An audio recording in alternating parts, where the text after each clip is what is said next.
and exhale deeply with 25 heads. Comfortable to be in the space of new thoughts, a space of pure restful awareness, a space where you can manifest anything you want as reality, a space of deep unclutching, a space of pure nirvikalpa samadhi. Just sit unclutched.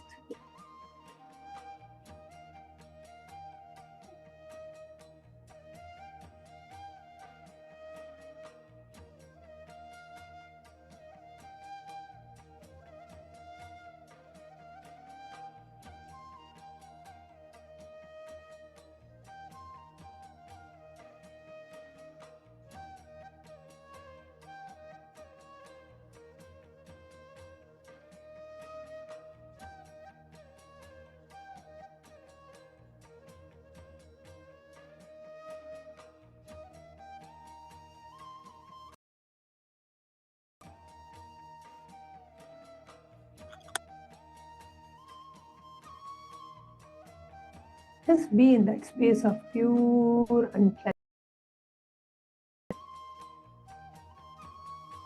Just unclutch. Use that itself as the keyword, the mantra, the Mahavakya inside.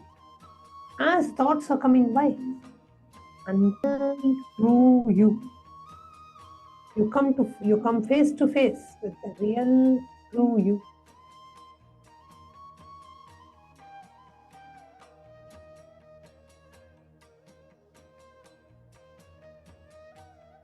Experience that space of deep, restful awareness. Nirvikalpa samadhi.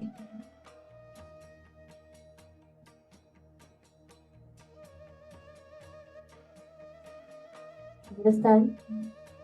You are one work of just sharing. You are giving a life solution.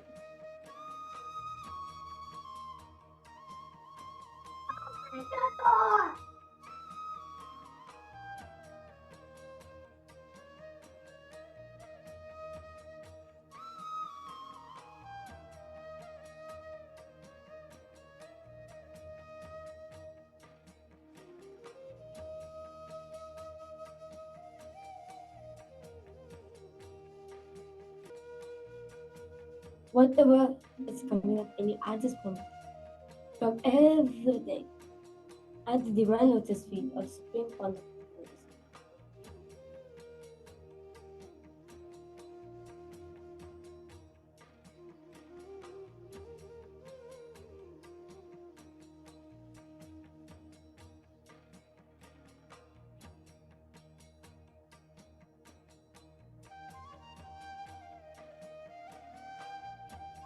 Bring yourself to a space of deep gratitude, devotion, and surrender at the divine lotus feet of the Supreme Pontiff of Hinduism.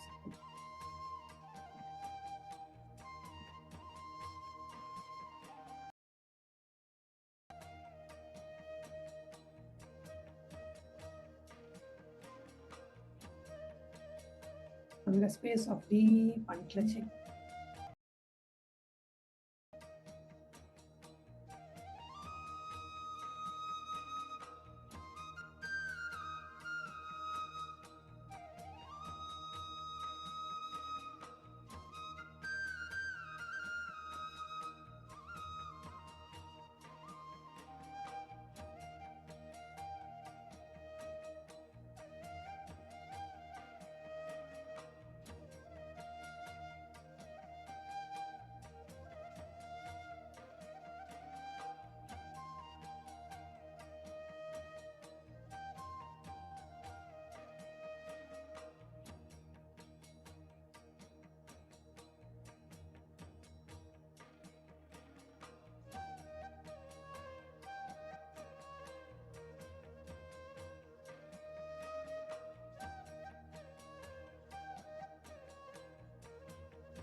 Continue to be in the space of deep gratitude, devotion, and surrender at the divine lotus feet of the Supreme Pontiff of Hinduism as we get ready for the Darshan.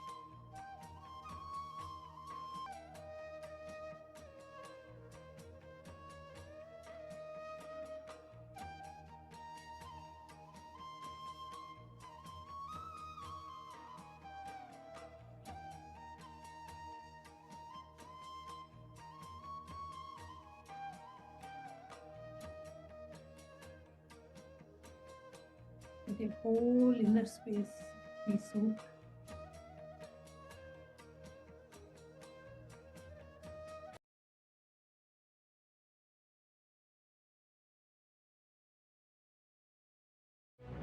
Shri KAILASONNata Dvadashanta Shyamala Pidharuda Shri Meenakshi Sundareshwara Vinna Swarupa Parashiva Putra Ratna Kumara Guru Manya Tulyavadara Shri Parvati Stankyamana Labda Shri Radhadhiraja Pandya Shri Radhadhiraja Pandya Maharaja Guru Shabana Shakyani Mahatakara Nirvana Jnana Banu Vikshanarharha Vajochenana Purvaka Rishabhatva Chastapaka Shaiva Samaya Kantru Sarvanya Pidharuda Shri Jagadguru Shri Jnana Sambandha Desika Swami Vagisha Sundara Manikya Vachaka Swami Nam Avatara Bhuta Shri Jnana Sambandha Swami Punarudruka Shyamala Pika Mahasamsthana Jnana Samrajya Shasaka Sarvanya Pidharuda Trinavatyuddhara Vashadatama Guru Mahasannithana Mahanirvani Pidhasya Ashtam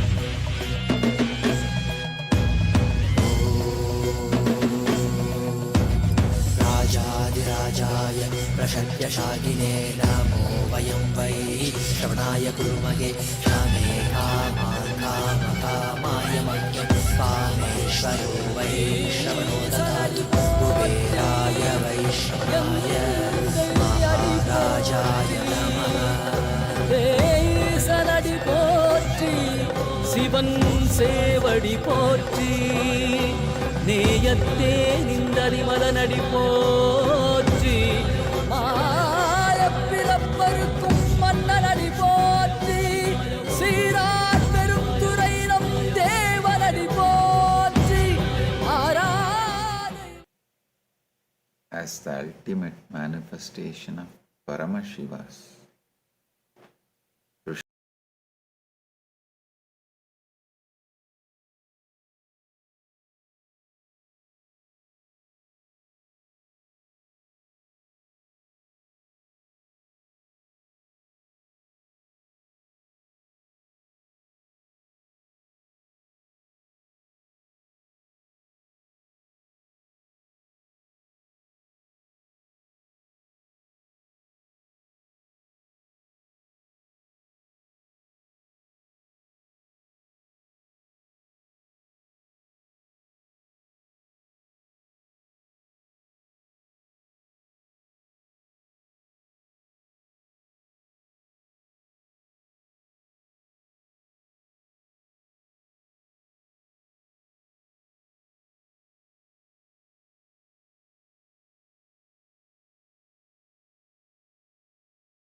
and civilizations arise. This Brahmotsavam celebrates the grandest historical revival of Kailasa Paramparagata Adi Kailasa Nithyananda Sarvajna Pita, the eastern headquarters of Kailasa, undertaken in history by the Supreme Pontiff of Hinduism, Bhagavan Sri Nithyananda Paramashhivam. The Adi Kailasa is home to the sacred banyan tree, which records dating back over 10,000 years, symbolizing the unbroken continuity of Sanatana Hindu Dharma.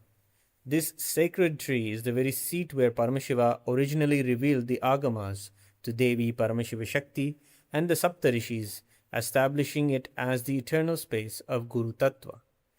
Under the same banyan tree, Paramashiva later imparted the Agamas and the Upanishads to Bhagavan Sri Rama, who subsequently reorganized the 108 Upanishads and transmitted the Muktiko Upanishad to his disciple Hanuman.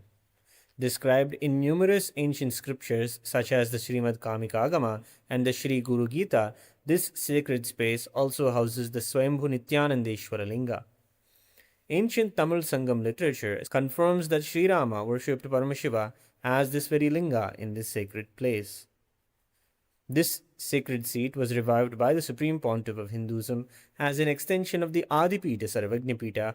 As early as 2001, the Supreme Pontiff of Hinduism was facilitated in Bengaluru by Tiruchi Swami of Kailasa Ashram and selected as the successor by Sri Shantivira Mahaswami of the Adipita Koladamata. The atrocious attacks by anti-Hindu entities over the last 25 years, it stands resilient, serving as the global pilgrimage site and a beacon of spiritual awakening for millions.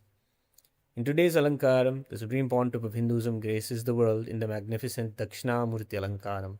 Today we also offer puja to the Guru Parampara of the Adi Kailasa Nithyananda Pita Sarvajña Pita. Let us now offer puja, where we mirror our brains with the neurological activity of the higher vertical time zones. Today, let us gain access, offer our gratitude, and worship the inheritor and reviver of Kailasa Paramparagata, Adi Kailasa Nithyananda Pita Sarvajña Pita, the Supreme Pontiff of Hinduism, Bhagavan Sri Nithyananda Paramashivamam, and his deities in Kailasa's temples around the world.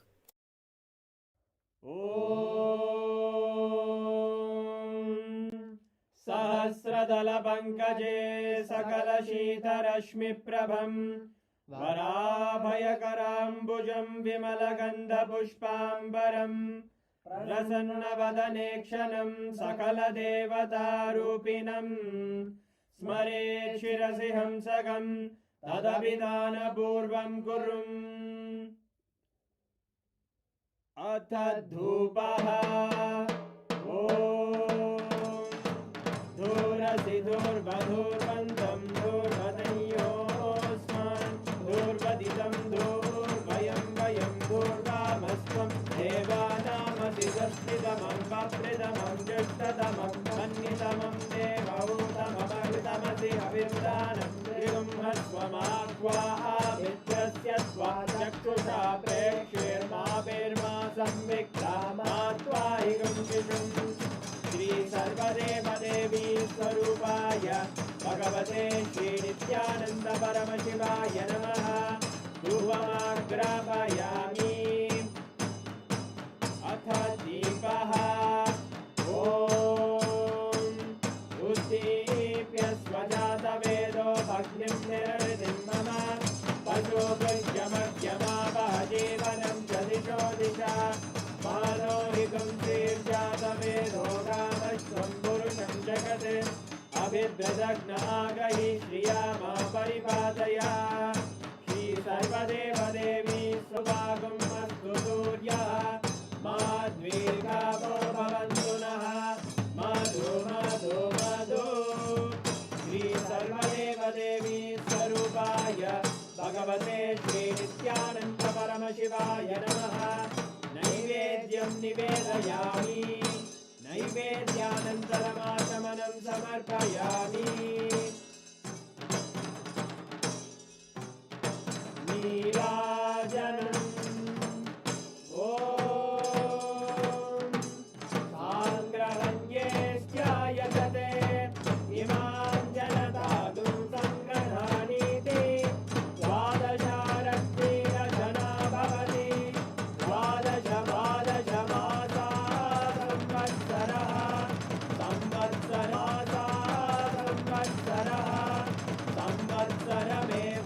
संवत्सरमेवावरुन्धे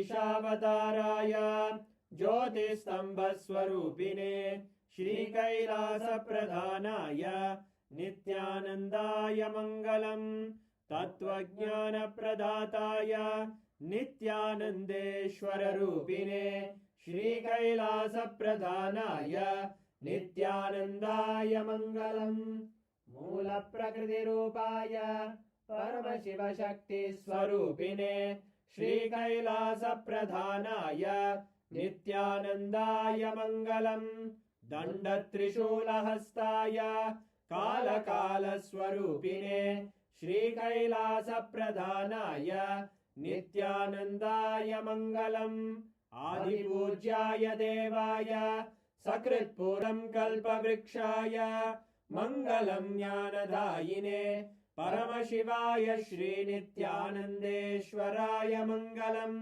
मङ्गलं श्रीविद्याम्बायै मङ्गलं कामदायिन्यै सर्वमङ्गलदात्रे नित्यानन्देश्वर्यै मङ्गलम् मङ्गलं गुरुदेवाय मोक्षमूलाय मङ्गलम् परमावताराय नित्यानन्दाय गुरवे मङ्गलम् हरि ओम् तत्सत् सर्वं भगवत् श्रीनित्यानन्द परमशिव पादुकार्पणमस्तु ॐ नित्यानन्दम्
Nityanandam. Let us all head over to YouTube and open the KAILASA SPH Nithyananda Paramashivam's the YouTube channel. You can also search for Nithyananda TV or Sri Nithyananda in YouTube to head over to Swamiji's YouTube channel, the Supreme Pontiff of Hinduism's YouTube channel. And if you have not already subscribed, make sure to subscribe, click on the bell icon to stay up to date with the channel. And then you can head over to the live video that is currently going on, this Darshan, and you can go to the comment section and post your prayer requests as comments. Request the blessings of the Supreme Pontiff of Hinduism, Bhagavan Sri Nityananda Paramashivamam, for whatever you want to manifest in your life. So please go to the comment section and post your comments in the live chat. The next platform we have, and also click on the profile picture of the SPH, which will take you to the live video, the live darshan. The next platform is X, formerly Twitter. We can head over to x.com and search for Sri Nithyananda, or @Sri Nithyananda is the official handle of the Supreme Pontiff of Hinduism. Let us all head over to the official X handle of the Supreme Pontiff of Hinduism and join on the live from your X handle as well. You can click on the heart button to like. You can repost the live that is going on with all your friends and family and use hashtag AskTheAvatar to post your prayer requests and receive the direct blessings of the Supreme Pontiff of Hinduism, Bhagavan Sri Nityananda Paramashivamam. The next platform is Facebook. All of you can head over to Facebook and search for KAILASA's SPH JGM Nithyananda Paramashiva, which is the official page of KAILASA and the Supreme Pontiff of Hinduism. Over there, as soon as you open the page, the live video of the darshan will be happening. So you can first follow the page and then click on the live video. Next, we are going to be moving on to the parliamentary voting of KAILASA. As we are going to be entering into today's parliamentary voting segment, we request all the viewers and the members of the parliament to take a few moments to watch this introductory video on today's parliamentary voting topic. And once that is done, we'll be sharing the topic and the votes for today.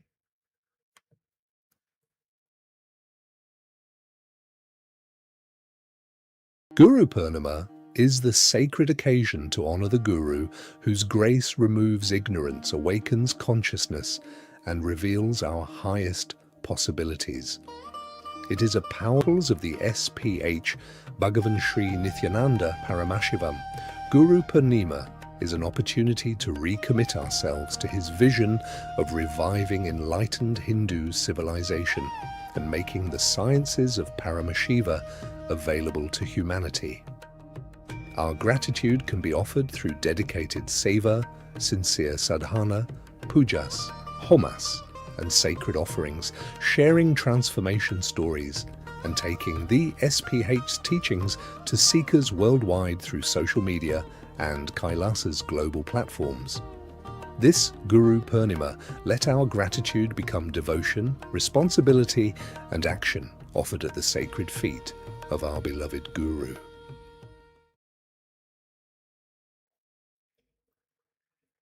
Next, let us move into today's voting topic. Guru Purnima is the sacred occasion. Guru Purnima is an opportunity to celebrate his immeasurable contribution to humanity and recommit ourselves to his vision and mission.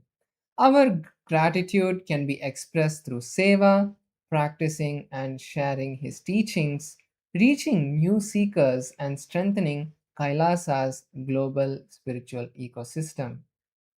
So, the voting question for all the Chitsabha members today is: what should be the main focus of KAILASA's Guru Purnima celebrations to express our gratitude to our beloved Guru?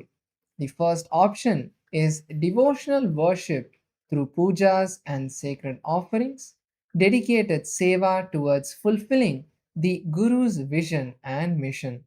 The option 3 is sadhana, completion, and recommitment to the Guru's teachings. And option 4 is sharing the Guru's contribution and transforming teachings worldwide. So, once again, I invite all the members of the parliament, of the Chitsabha parliament, to head over to kailasa.org/Hindu-votes and cast your vote. The best way we can offer our gratitude to our beloved Guru during Guru Purnima. Organize dedicated seva offerings across Kailasa departments and communities. Option 2. Conduct a coordinated global social media promotion campaign. Option 3. Share personal gratitude messages, testimonials, and transformation stories. And option 4 is organize pujas, homas, and sacred offerings in Kailasa's temples worldwide. All the Rajya Sabha members of Parliament can now head over to kailasa.org/Hindu-votes to cast your vote for the most appropriate option that you feel. With this, let us now continue to experience the divine darshan with the Supreme Pontiff of Hinduism, Bhagavan Sri Nithyananda Paramashhivam. Thank you, Nithyananda.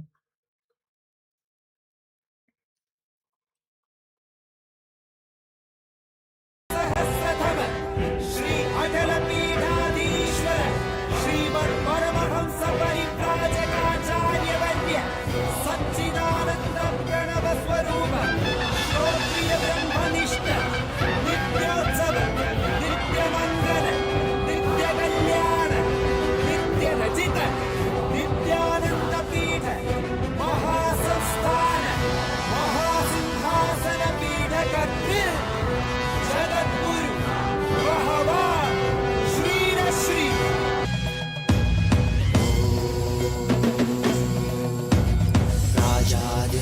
राजाधिराजाय प्रशक्यशालिने नमो वयं वै श्रवणाय कुर्महे श्यामे कामाय मह्यं कामेश्वरो वै श्रवणो ददातु कुबेराय वैश्रवणाय महाराजाय नमः சலடி போற்றி சிவன் சேவடி போற்றி நேயத்தே நின்றடி மலனடி போற்றி மாயப்பிறப்பருக்கும் மன்னனடி போற்றி சீரார் பெருந்துரை நம் தேவனடி போற்றி ஆராதனை.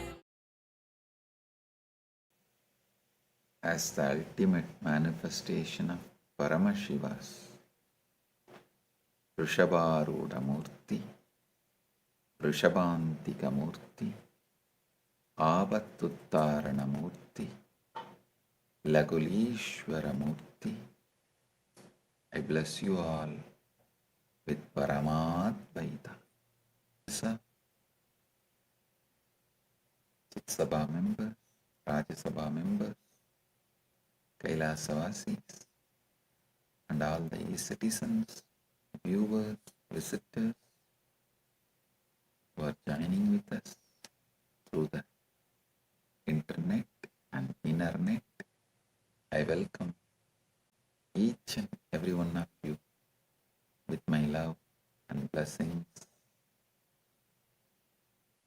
I bless all the participants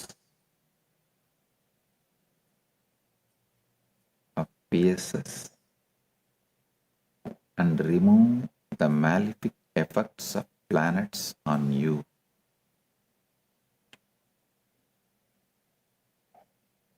Paramashiva's message directly from Mahakailasa,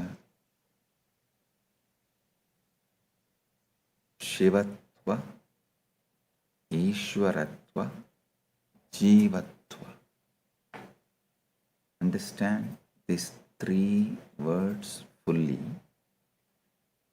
Just by understanding, you will achieve Paramashivatva. Paramashiva, just by his pure presence,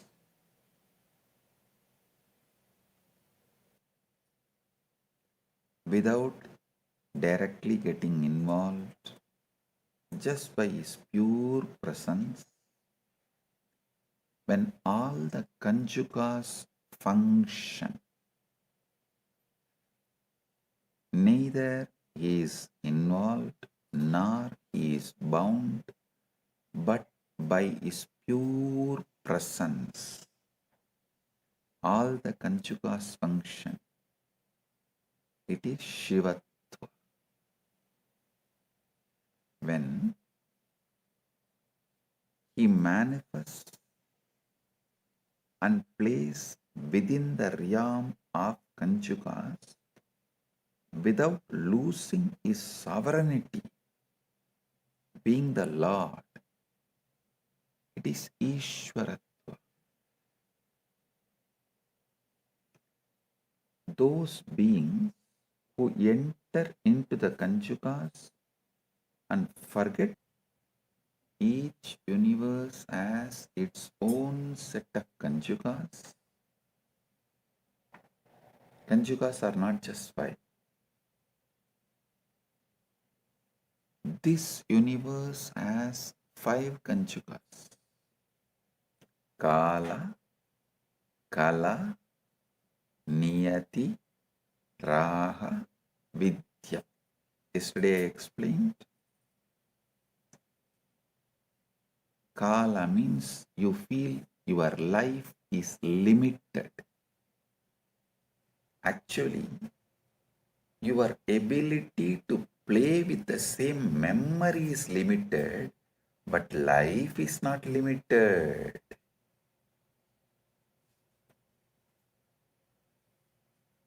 And the most funny thing is, you hate your memories. You can't reconcile with them. You are tired of them. Birth. Instead of reset, you call that as death, because you feel the known devil is much more than unknown angel. That's the most funny thing.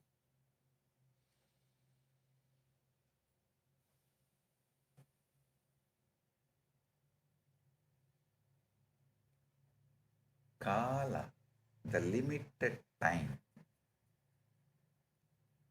Actually, there is no limited time. You only have limited memory.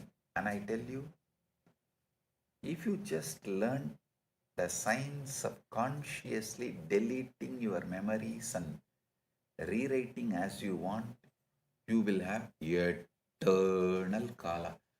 Never time will touch you, bind you.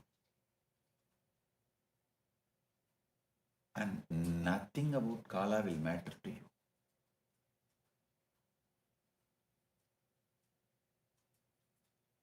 Kala, the limited knowledge.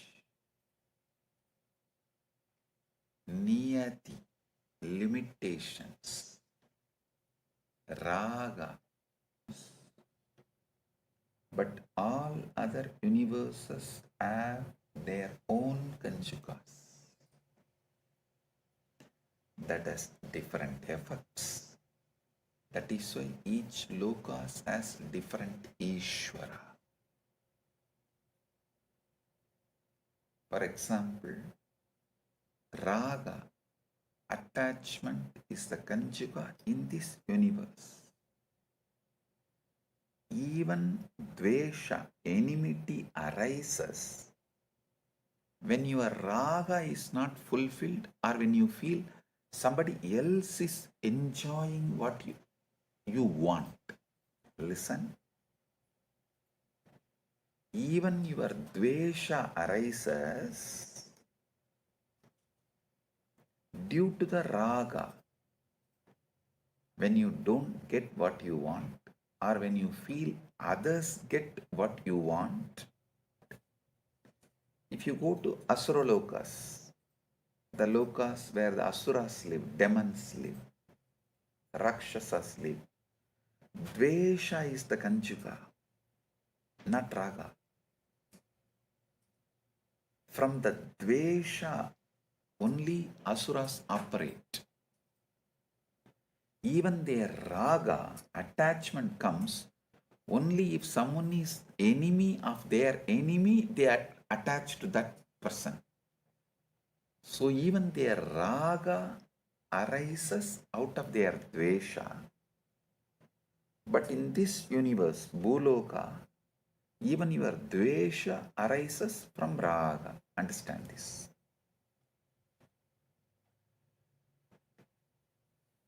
That is why understanding about Kanchuka is very important.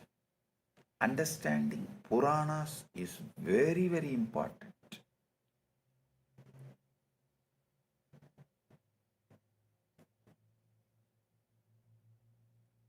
Asuras, even their raga, friendship, love is based on my enemy's enemy is my friend. They don't have any other relationships or attachments. Any woman without consent, he said, will burst and he will die.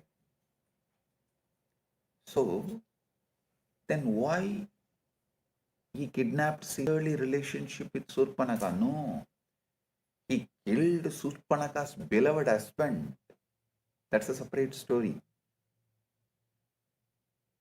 And he keeps Surpanaka with him not because he loves him, but due to she is useful to destroy those he hates. She is a powerful tool. So his dvesha, whoever he hates, he can send Surpanaka to destroy them. So only for his dvesha, from his dvesha, even his love for Surpanaka raises. And she really wants to take revenge on Ravana for killing her beloved husband. She was actually in love with the guy. And this Ravana killed that fellow, killed him. Due to some dvesha, she is also, her relationship with Ravana is not love. Be very clear, it is not that she really loved Ravana and she wanted Sita to be with Ravana, that Ravana should enjoy Sita. No, there is no raga as the foundation of the relationship between either Surpanaka to Ravana or Ravana to Surpanaka. It was Dvesha Kanchuka.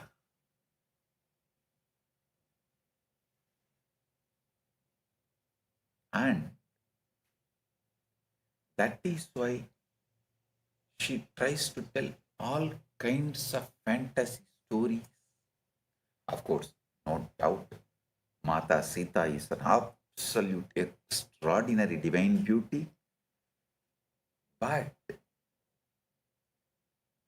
she portrayed in such a way, she gave hope to Ravana. Ravana can convince Sita to become his queen or beloved. See, where Surpanaka played the game is not when she described the divine beauty of Sita. The divine beauty of Sita, Surpanaka's description is actually less.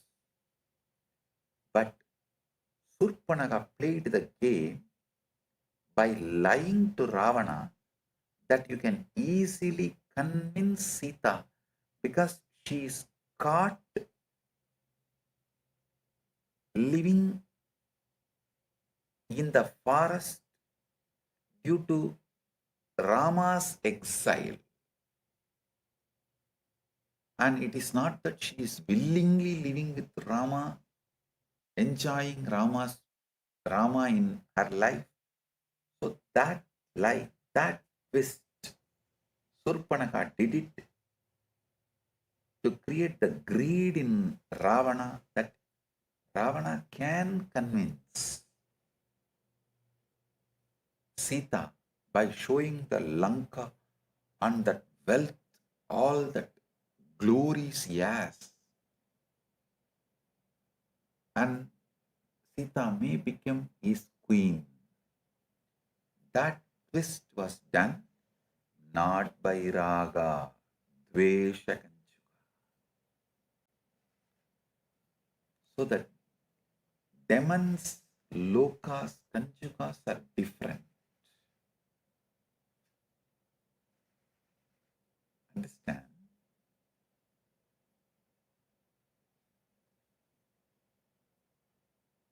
They don't have any other relationships or attachment.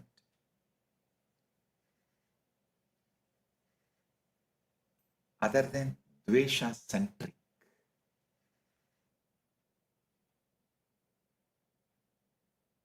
Like how Tamilians vote. They don't vote choosing someone, they always vote rejecting someone.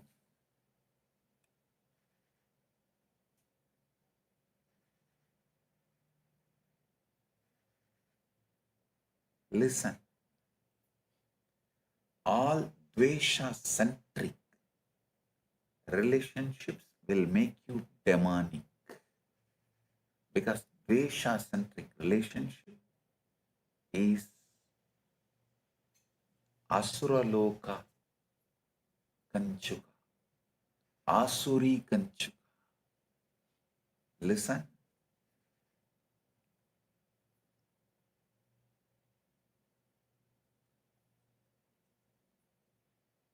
build relationship with someone whom you really like. Raga Kanchuka, at least you will be human. Dvesha Kanchuka, you will be demon. So listen, same way the different niyatis. You should also know Paramashiva is the substance out of which both Kanchukas and Ishwara is made. You need to know that. He is the substance with which Kanchuka and Ishwara both are made. Both manifest on Paramashiva through his Divya Shakti, his Paramashakti. But even though the Kanchukas and Ishwara both manifest out of same Paramashiva's Shakti,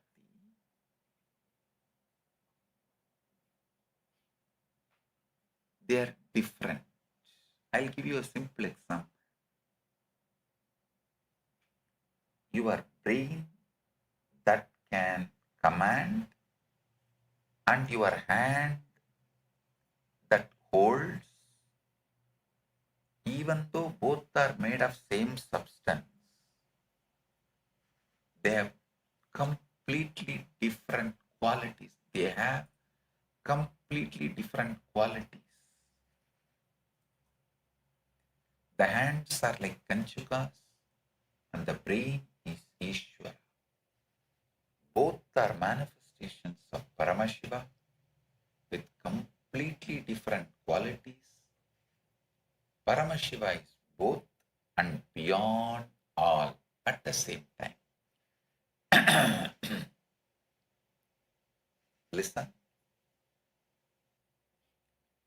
Same way,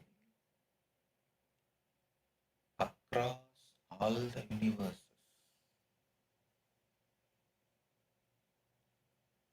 Paramashiva manifests as different Kanchukas and Ishwara both.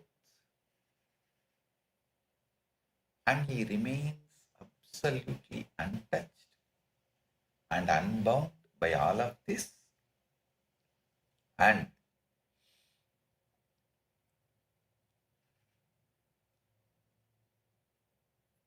that each sovereign Paramashiva manifests in each universe becomes Ishwara for that universe.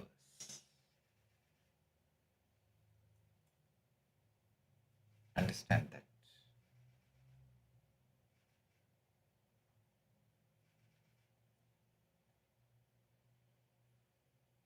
I'll give you one more example. See, these Tripurasuras, they know this whole secret of these Kanjukas and how the universes work and how the Ishwaras function. That is why they take a boon. See, all their three universes are having complete different niyati, different Ishwara.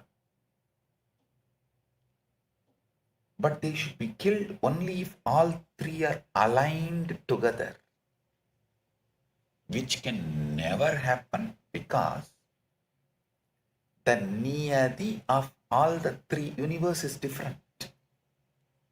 So what to do? The Ishvara for all the three universes is different. Even though Paramashiva himself, it is Paramashiva's three different reflections. Like if you have 10 parts, sun reflects, sun is same like Paramashiva, but his reflection on the three parts is different. The 10 parts is different. The 10 different reflections. If you break one part, only the reflection in that part will melt down. But the reflections in the other parts will be there. So if you put your hand and make waves in the water, only the Ishvara in that part, reflection in that part will get affected, not the reflections in the other part. If you add color to that water in one part, only that reflection will have a different color, not the other reflections. So understand that reflection is Ishvara, the part is Kanjuka, sun is Paramashiva. So now these Tripurasuras, they know this whole science. The bad news is Tripurasuras are well versed in the philosophy. Good news is they were trying to play with Paramashiva. They asked the boon only when all their three universes, which is completely, totally different Kanchuka, different Ishvara, everything is different. Only when that three universes align under one niyati, they can be destroyed. Now it is impossible because Paramashiva does not get involved with anything. Only Ishwaras get involved. But each Ishwara has limitation of only operating in their worlds, their sovereignty, their universe. One Ishwara can be Ishwara only for his universe. He can't interfere with other universe. So now what to do?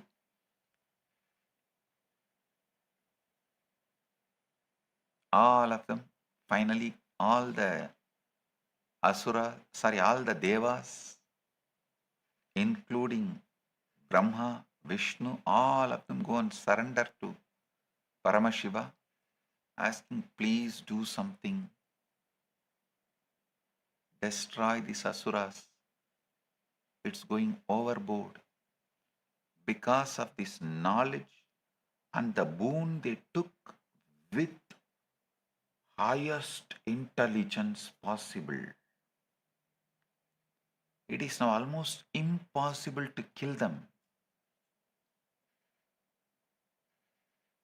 Then Paramashiva said, all right, I'll do what needs to be done. By that time, these Devas all of them thought, yes, let us help Paramashiva. Maybe to destroy each of this universe, he needs a chariot. They all built a chariot, and like there's a huge story that all four Vedas became four wheels, and Brahma became the charioteer, and each Deva becomes a part of the chariot, and they all came and presented themselves as a chariot and weapons and said, please, Paramashiva, come on, sit on us and destroy this Tripurasura. Paramashiva said, all right. The moment he decided to accept and get into the chariot, all the devas, usual, this ego clash, they all started discussing and becoming egoistic, saying, see, because all of us put together, this is a huge energy. Paramashiva will be able to destroy the Tripurasuras. It's like in Adi Kailash, all those Rakshasas, demons, who are running each department, they all thought, we all put together, we are running. That ego, arrogance, even though they were doing good work together, that ego, arrogance, because of us, Paramashiva's mission is happening. We are doing it. When the ego comes, it is not only they will be destroying themselves, they will fight among themselves and destroy the whole ecosystem.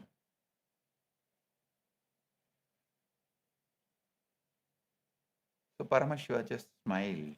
Oh, you guys think only because of all of you put together, I'll be able to destroy these Tripurasuras? He just moved away from all of them, just sat in his inner space. All the three lokas Ishwaras, Tripuras Ishwaras, he aligned. And naturally all three Ishwaras aligned. Even though he does not get involved, his presence is the source of all the three Ishwaras.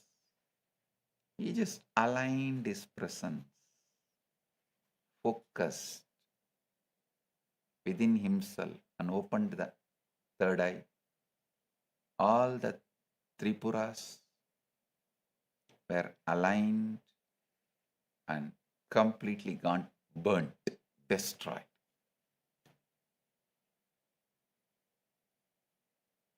Not only the Tripurasuras are destroyed, even the Devatas, gods and goddesses, they were all shaken. Because he did it without any of them. I just dumped that whole gang, the Adi Kailash gang, and built the Kailasa, manifested Kailasa.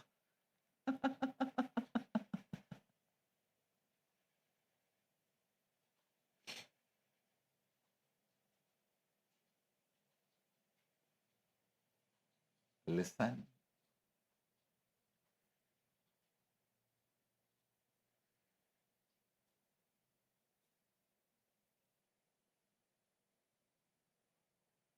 Understand this truth about Paramashiva, Ishwaratva, and Jivatva.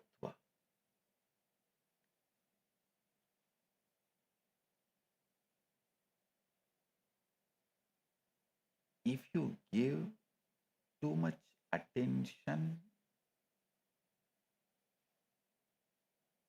to Kanchukas, you will be Jiva.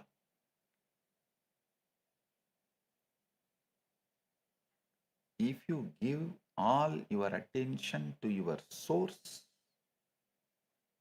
consciousness which is beyond all Kanchukas, you will be Ishwara.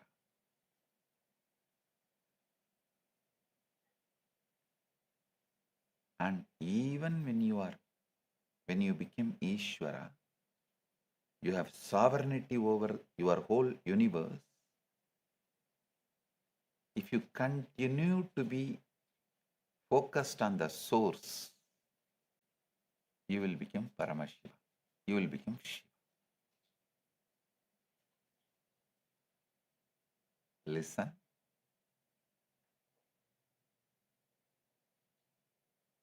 Across all universes, Paramashiva manifests as Kanchukas and Ishwara both. But he remains absolutely untouched and unbound by all of this. If you give all your attention to Kanchukas, like, oh, I have limited time. If you make the decisions based on I have limited time, I have limited knowledge, I have limitations, niyatis, and I have limited knowing, and all these Kanchukas, if you are always focused on that, you will be Jiva. If you turn your attention to your being, which is beyond all these Kanchukas, core consciousness, observing the observer, witnessing the witness, you will see you are Ishwara, not Jiva. From your sovereignty, you manifest all these Kanchukas and play the life and do what you want as you want. And when you know that you have the sovereignty over your life, everything, even after that you continue to remain focused on the source, you become Shiva, Paramashiva.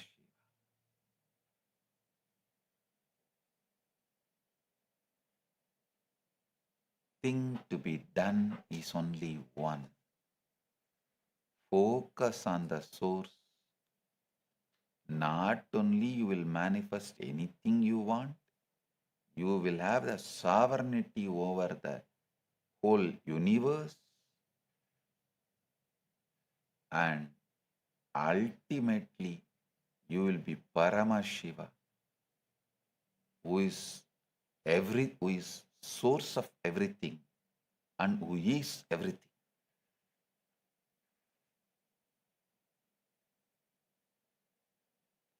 If you give too much attention to Kanchukas, you will be a Jiva. If you give attention to your source, you will become Ishwara.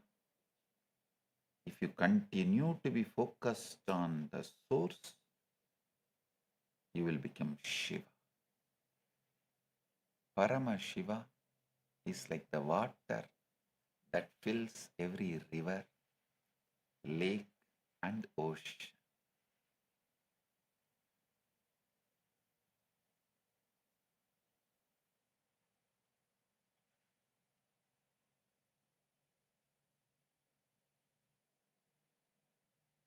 Paramashiva is like that. Paramashiva is like the water that fills every river, lake, and ocean. The river, Kanchukas are like river.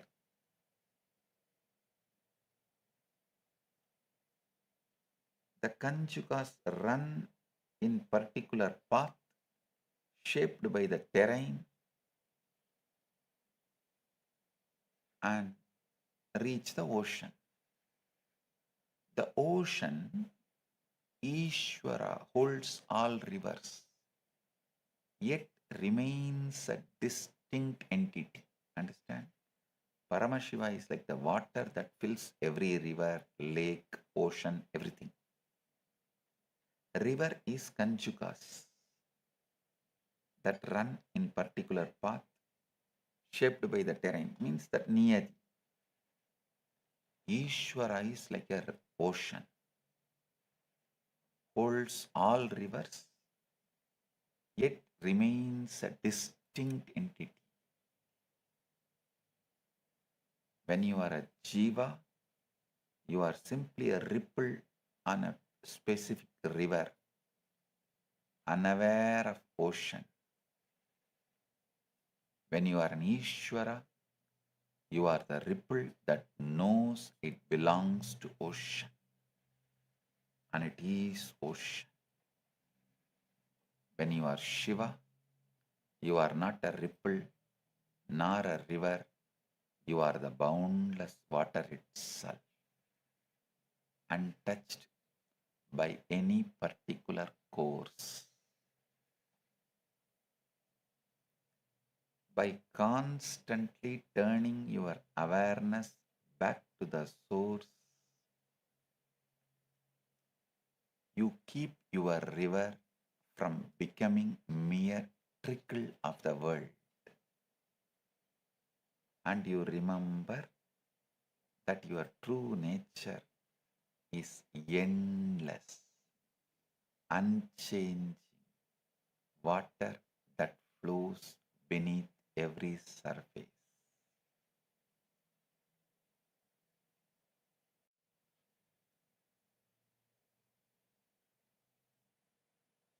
Continuous, unwavering focus on the source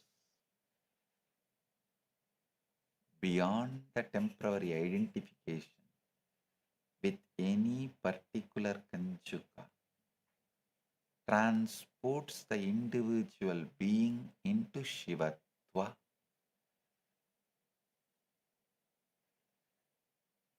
In this state, the person is neither acting within the world nor withdrawn from it. The individual is the ground that makes both possibilities possible.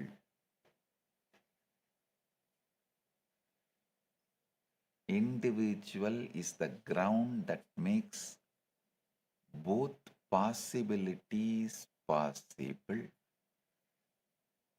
Granthi, Janyam, Kala, Kala, Vidya, Raga, Drumataraha, Gunadirgarva, Siddhaksha, Matra, Bhutan, Anukramat.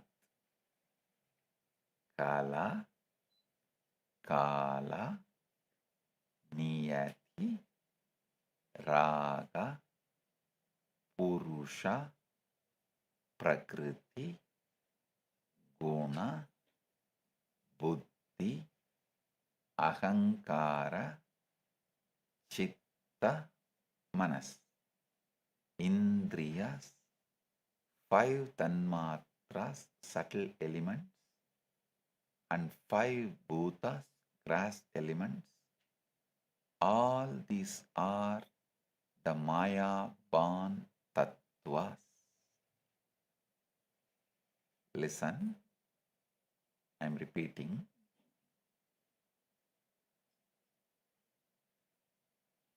Granthi, Janyam, Kala, Kala, Vidya, Raga, Drumataraha, Gunadirgarva, Chittaksha, Matra, Bhutan, Yanukramat.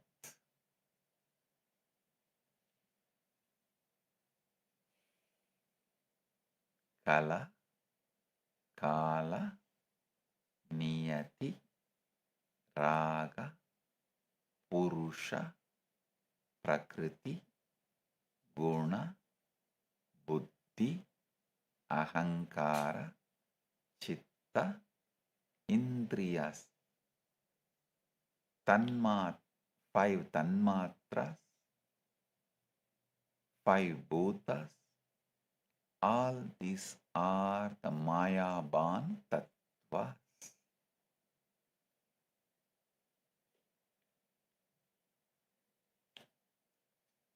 These are evolved from the Maya in two orders, the primary order and the secondary order.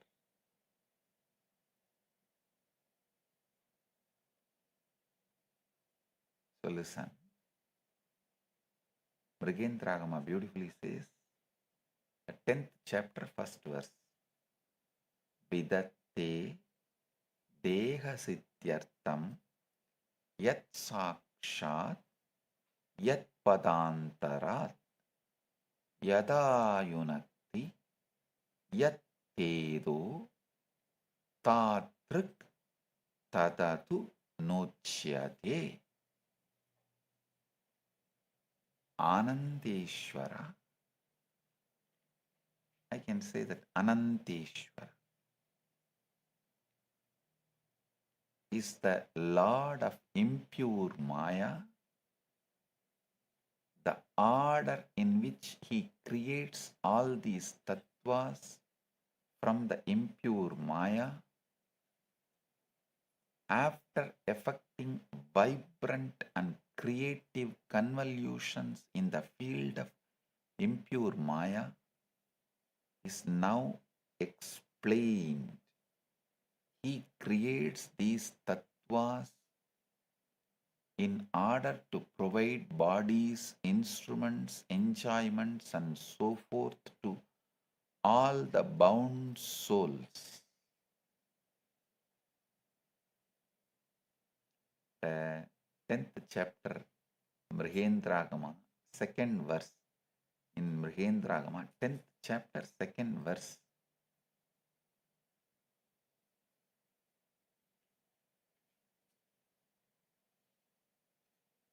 So listen, actually, recently I revealed to you all about how your nervous system filters out your reality. I spoke about your antakarana being blocked by the malas, and your chit shakti is eternally untouched, conscious part of you. Listen, there is a very important aspect I want all of you to understand. I say, when I say your antakarana filters out your reality, your nervous system selectively chooses a reality that you experience.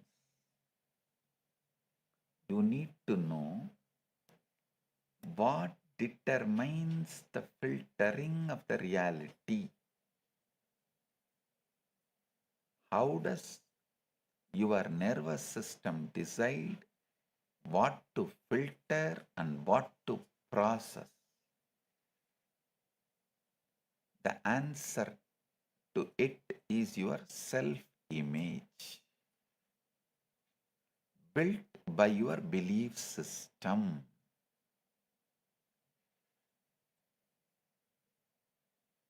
Listen, if you ask, how does your nervous system decide what to filter and what to process? The answer is your self-image, built by your belief system. Maxwell Maltz, a renowned plastic surgeon, established this in his research. Maxwell Maltz was a plastic surgeon, and he would perform surgery on his patients, fixing their scars, their noses, their deformities. But then he noticed something. Even when he was done, many of his patients still felt they were ugly. There was one woman who had a severe facial deformity, and molds worked on her, and the surgery was a complete success. It made her model worthy as per the social standards. Yet she avoided mirrors because she still believed she was ugly. Maltz realized that the brain does not respond to objective reality, it responds to the self-image of the person's reality. Listen, you are not responding to the reality, you are responding to your self-image, your belief system that is projecting the reality. The Agamas call this is Purusha Tattva. Purusha Tattva is the Jiva, the soul identified with the 5 malas or the coverings that I revealed previously. Kala, Kala, Niyati, Raga, Vidya means Kala, limited time, idea. Kala, limited knowledge, idea. Niyati, limited causality. Raga, attachment. Vidya, limited knowing. When the Jiva identifies with these 5 coverings, it becomes a Purusha, limited, transmigrating soul, capable of experiencing the cosmos only as the limited individual. This is your self-image. A small story. Young Richie, the daughter of Peter Pepper, is watching her mother, Becky, as she tries on her new fur coat and taking selfies to flaunt her expensive fur coat on the Instagram. She says in disgust, "Mom, do you realize how much a poor dumb animal had to suffer just so you could have the fur coat?" says Richie with all her concern.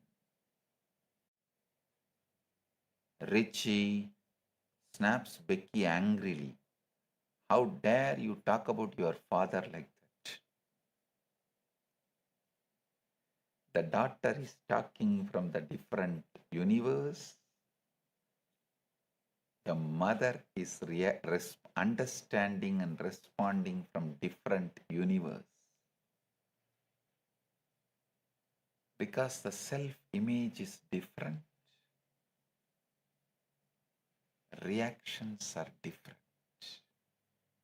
Same words meant completely different things to 2 different people. Why? Because of their antakarana, their inner instrument.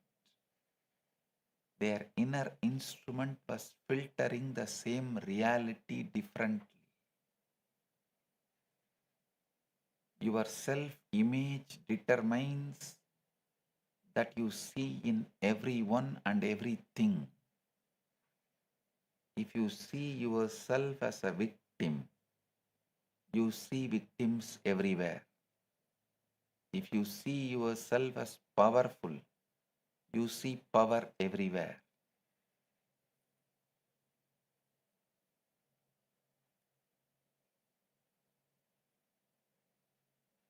Many times, if your achievements exceed your self-image, you will unconsciously engage in self-destructive behavior. Why? Because the Purusha Tattva cannot tolerate inconsistency. The Purusha believes I am limited, I am unworthy, I am a failure. And when success comes, the Purusha sabotages itself to maintain consistency with its identity. This is why you lose weight and find it again. This is why you make money and lose it. This is why you find love and push it away.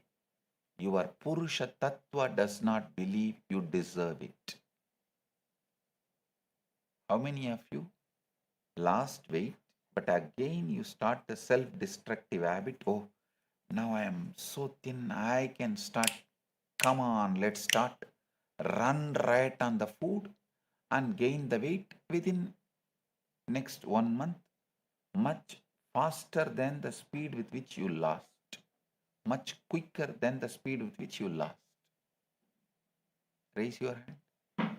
I can tell you, when people come and tell me, Swamiji, I lost 30 pounds, I lost 25 pounds, I laugh at them and tell them, hey, you lost thousands of pounds. Because multiple times you are losing, you are gaining and losing and gaining and losing. You have not lost 20 pounds or 30 pounds or 40 pounds. You have lost thousands of pounds.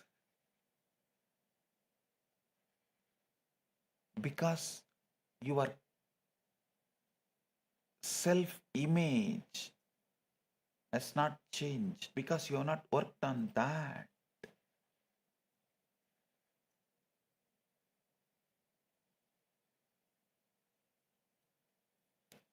Whether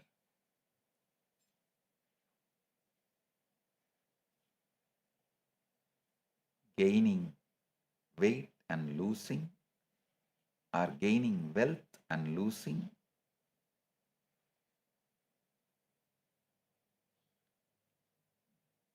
this whole thing, finding love and pushing it away, all that is because you have not worked on the Purusha Tattva. I tell you, work on the Purusha Tattva, self-image. That is what that Bhava, assuming what you want is achieved, works on the Purusha Tattva, your being. Then simply you manifest what you want and you retain it, you enjoy it. Listen, only if you work on the being, the habits you want to drop will be dropped. Self-sabotaging will be stopped. And the right things need to be done will manifest through you. So the priority should be working on being. As long as you have that idea you are limited and unworthy and failure, you will lose weight and gain weight. You will gain wealth and lose wealth.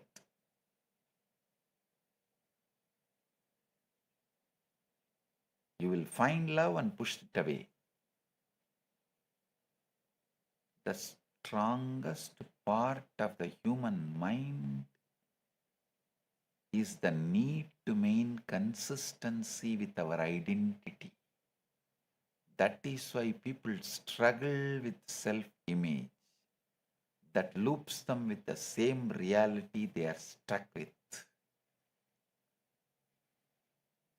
Scientists have concluded that 98% of your brain activity is unconscious. Not 80, not 70, not 90, 98% of your brain activity is unconscious. Meaning that the majority of your decisions that you make, the actions that you take, the 60,000 thoughts that you have every day depends on that 98% of the brain activity that you are not even aware of. See, what you think determines what you are doing, but what you don't think determines where you are going. What you think determines what you are doing, but what you don't think determines where you are going. Your unconscious thinking is driving the reality.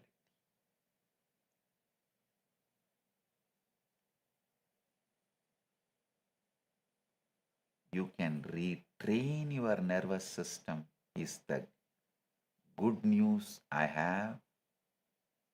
Just by reprogramming your beliefs is the great news I have. The good news I have for all of you, you can retrain your nervous system. The great news I have for all of you is you can retrain your nervous system by reprogramming your beliefs.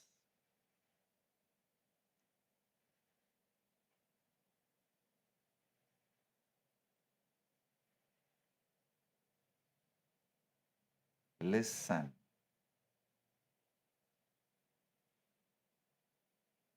Science describes 3 brain states: beta, waking, thinking. Then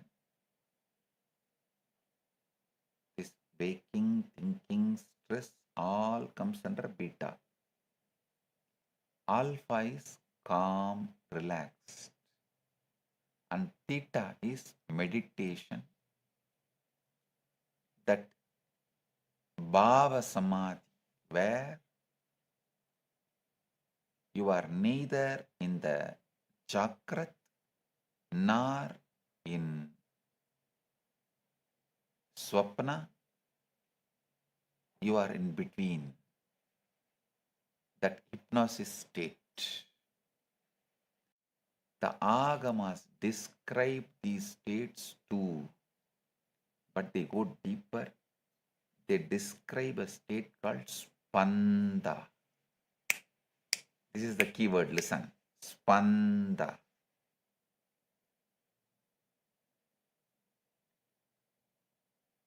If you heard my early satsangs, I have spoken on 3 books: Vijnana Bhairava Tantra, Shivatva, Spandakarika. All the 3 I named it as a Shivatva lectures.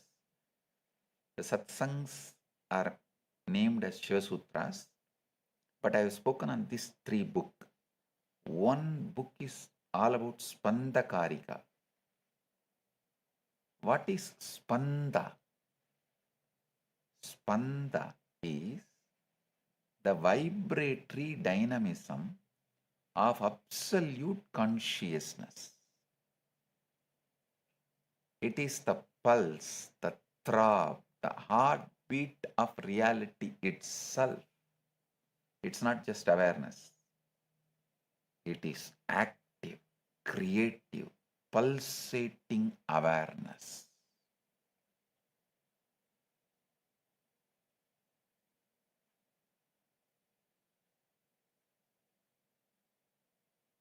The Spandakarikas, the sacred text revealed by Paramashiva to Vasugupta, a great Kashmir Shaiva Acharya. Listen. Kanchi Shaivism, Kashmiri Shaivism, both are based on the same Kamika Agama. You should know very clearly, Kanchi Shaivism and Kashmir Shaivism, Kanchi Sarvanya Pita, Kanchi Kailasa Sarvanya Pita, and Kashmir Kailasa Sarvanya Pita, both Pitas are based on the same Agama, Kamika Agama. Mrigendra Agama is the same Jnanapada for both Pitas.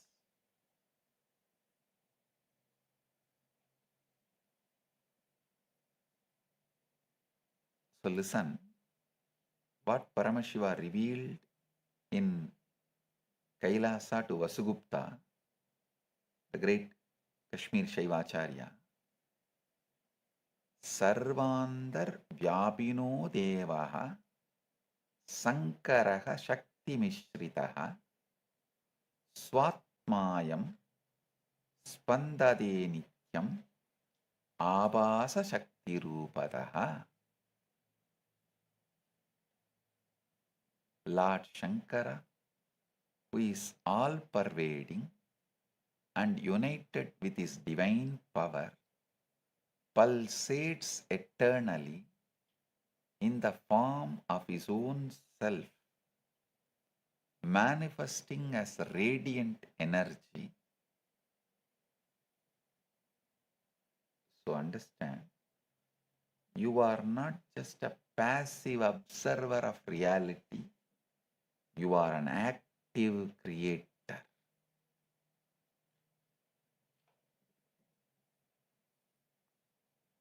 Your consciousness pulses, your awareness vibrates, and that vibration, that spanda, is what creates your reality. Theta is the state where you want to be. Theta is the state of meditation, the state of hypnosis. This theta state is highly receptive to suggestion. I tell you, theta is the doorway to spanda. When you enter theta, you are not just receptive to suggestion, you are active in creation. Your spanda, your divine vibration, aligns with the cosmic spanda, and when that happens, the reality bends to your will.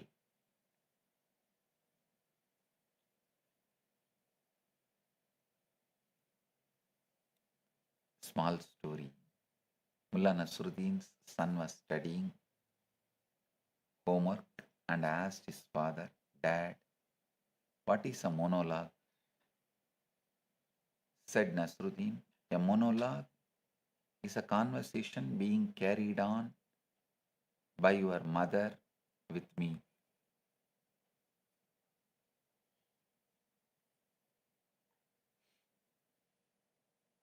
In beta state, the waking, thinking state, a monologue is a literary term.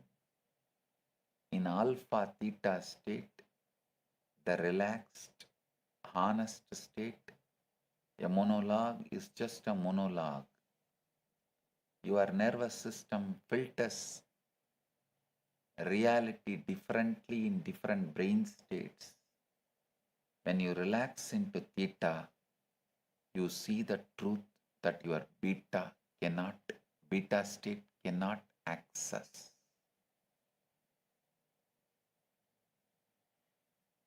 I am now going to reveal the exact technique you can do to re-imprint your nervous system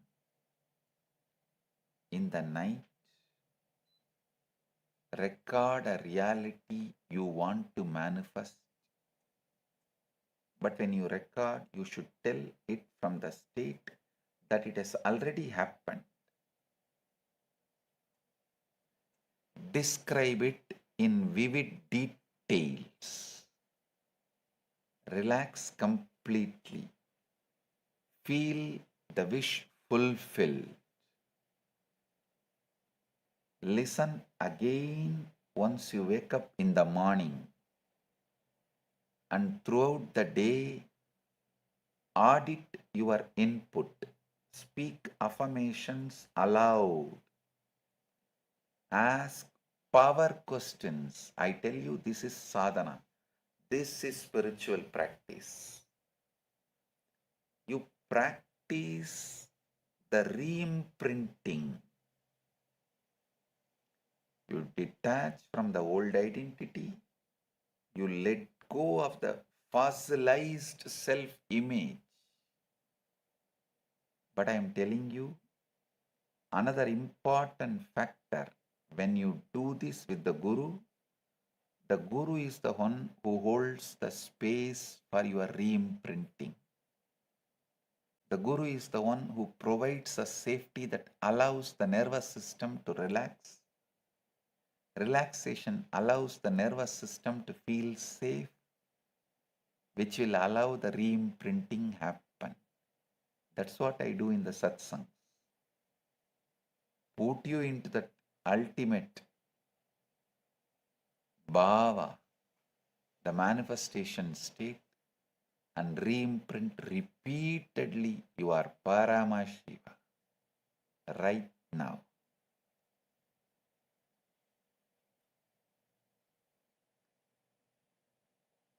Actually, the science is finally trying to catch up. It is beginning to catch up with Agamas. A 2025 paper published in AIP Advances proposes that consciousness is not an emergent property of neural process, but a foundational aspect of reality. Listen, till 2025, science was repeatedly telling consciousness is an emergent property of neural process. But now, they are beginning to catch up. No, consciousness is not an emergent property of neural process, but a functional aspect of reality.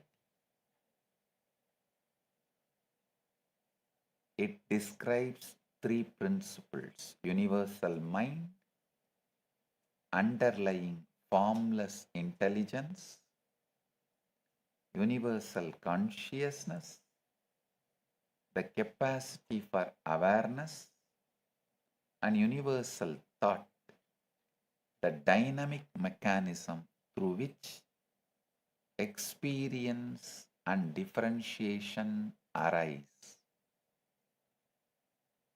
The emergence of individual awareness occurs via mechanisms such as symmetry breaking, quantum fluctuations, and discrete state selection. It essentially says consciousness is not in your brain is in consciousness. Your nervous system is not producing awareness, it is filtering awareness. This is exactly what the Mrigendragama describes. The buddhi faces towards the self, which is pure consciousness, and it faces towards the material nature. Your antakarana is the tuner. When it is tuned correctly, you receive the full conscious field.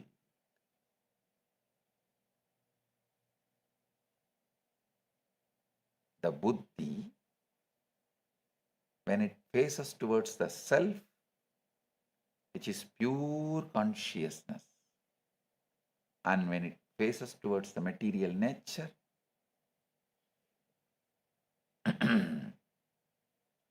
it becomes the polluted jiva. Your antakarana is the tuner.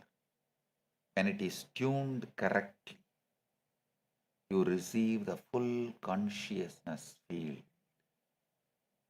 When it is mistuned, imprinted with fear, limitation, trauma, you receive only fraction of a field.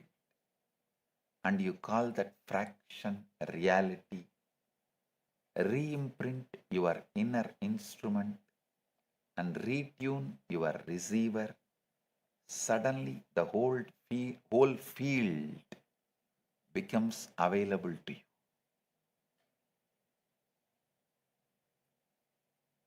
Listen, I am repeating.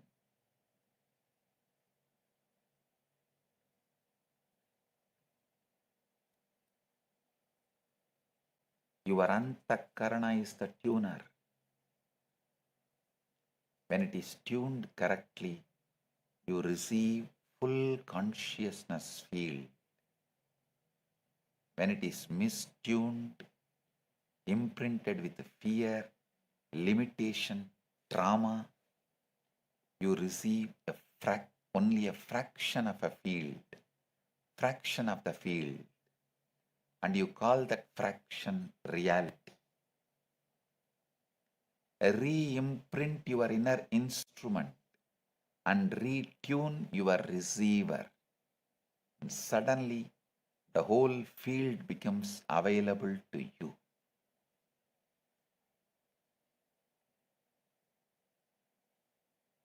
Let me tell you a story from Yoga Vasishta, the story of Shadarudra was imparted to Sri Rama by the Rishi Vasishta to show that all life is mere illusion or different complexes of the mind. Vasishta narrates a story to Rama about a devout monk who falls asleep and dreams of being an ordinary man. In that dream, he dreams of being another person, who then dreams of being another, creating a chain of layered identities. Eventually, one of these dreamed individuals undergoes heavy spiritual penance and transforms into a Rudra, an aspect of Lord Shiva. With immense cosmic knowledge, this Rudra awakens all the past layered identities, resulting in 100 Rudras existing simultaneously, realizing they are all ultimately manifestations of the same single mind, the ultimate illusion of reality, Parashakti, Mahamaya. You are that man. You think you have woken up. You think you are awake, but you are still in the dream. You are still in your reality tunnel. You are still seeing through the filter of your antakarana. The Paushkaragama says the knower, the Atman or self, is of the nature of pure consciousness, not of the nature of being directed towards objects. In other words, you are not the dreamer, you are not the dreamed, you are the consciousness in which both dreamer and dreamed appear.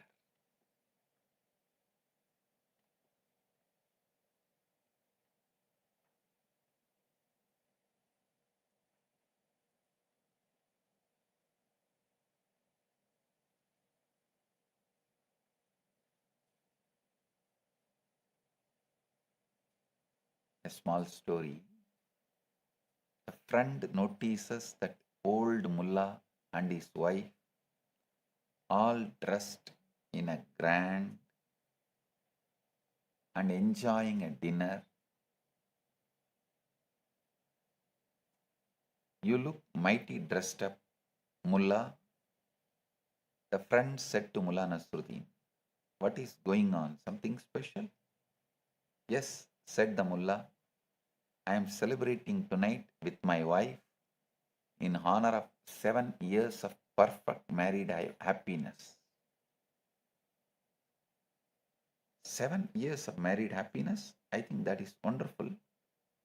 The friend said, I think it is pretty good myself. 7 years of happiness out of the 70 years of marriage, said Nasruddin.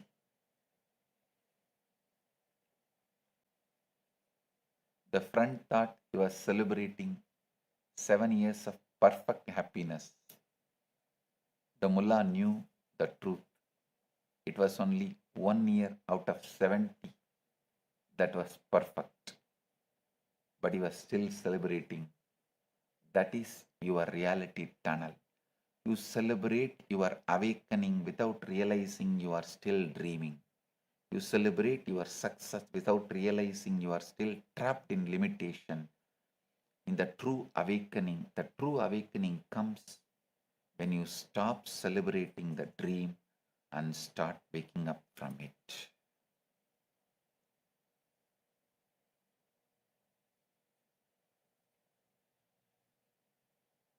And the good news is, you don't need to struggle by yourself to re-imprint.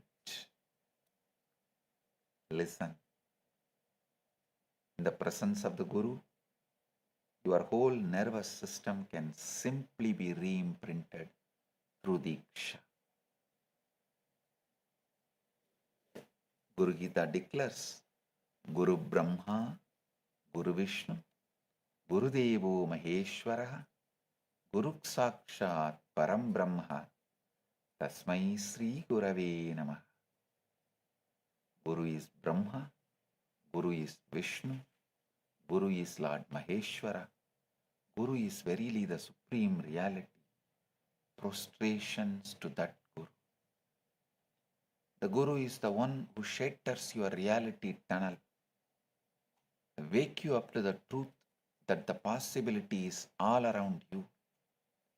You are struggling because your inner instrument cannot see it.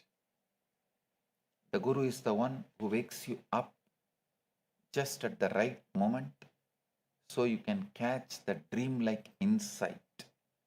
The Guru is the one who says, you are not limited Purusha, you are Paramashiva.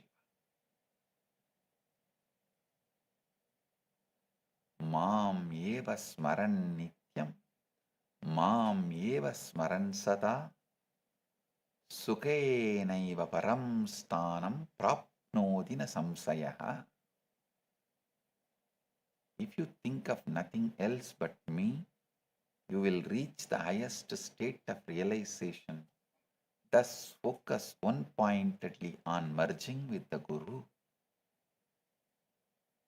Through this Satsang, I am not just revealing these truths to you, to every one of you, that you are watching this right now, listening to this right now.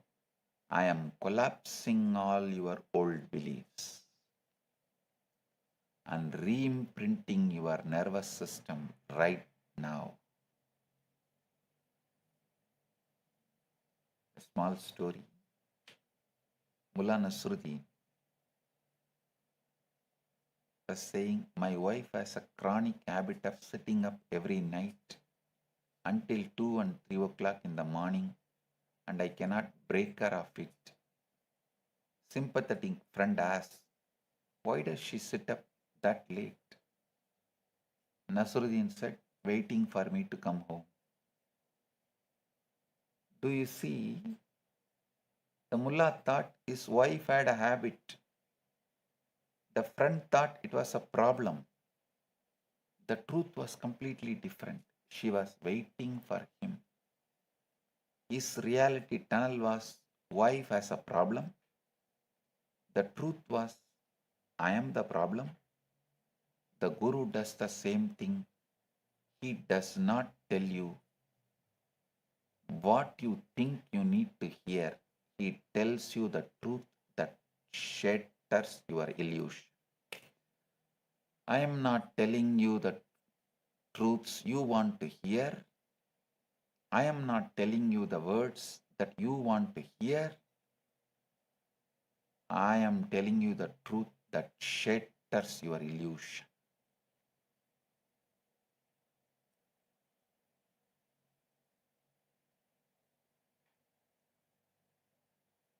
Through the Abhayam Sarvabhutebhyo initiative, this is what I am opening to humanity. To all the beings who have been through persecution.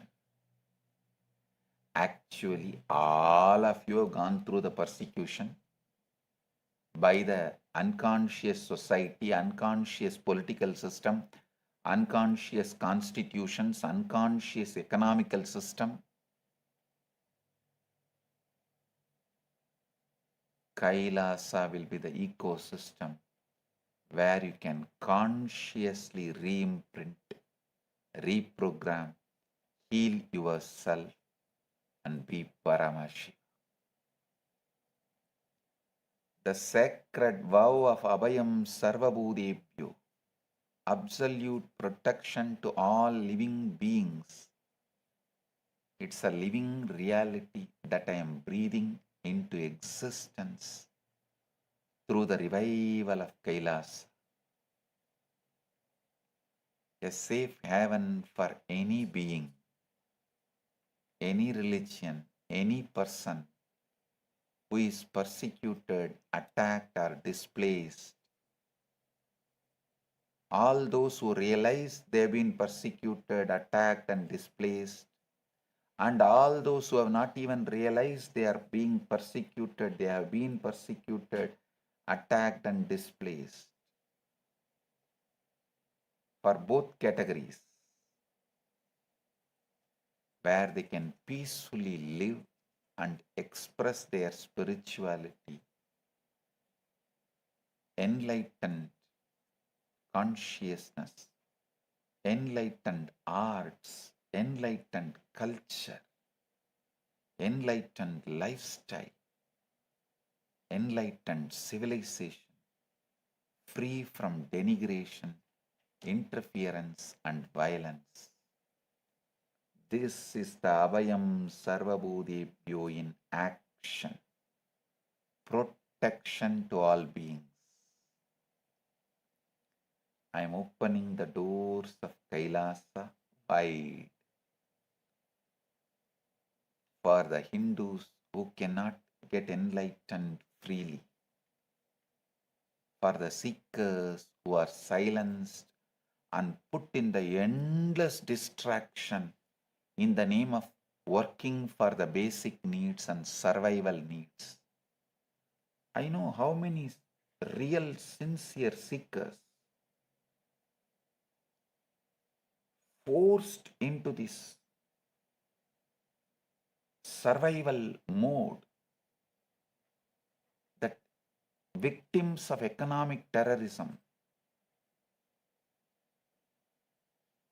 poverty is forced on them, so they are forced to work for their survival, losing all seeking. And finally they lose even the memory once they had a seeking.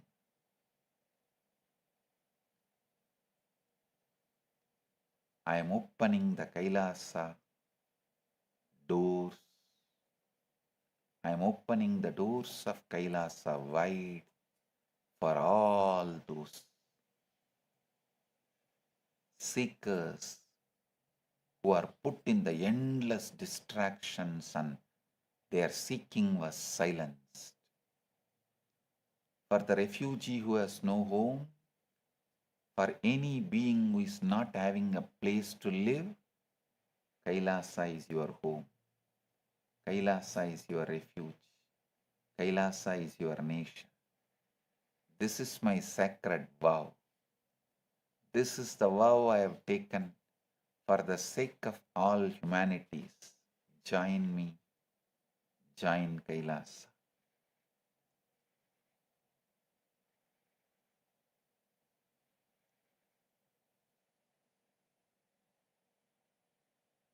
Vinay 8767 from YouTube is asking,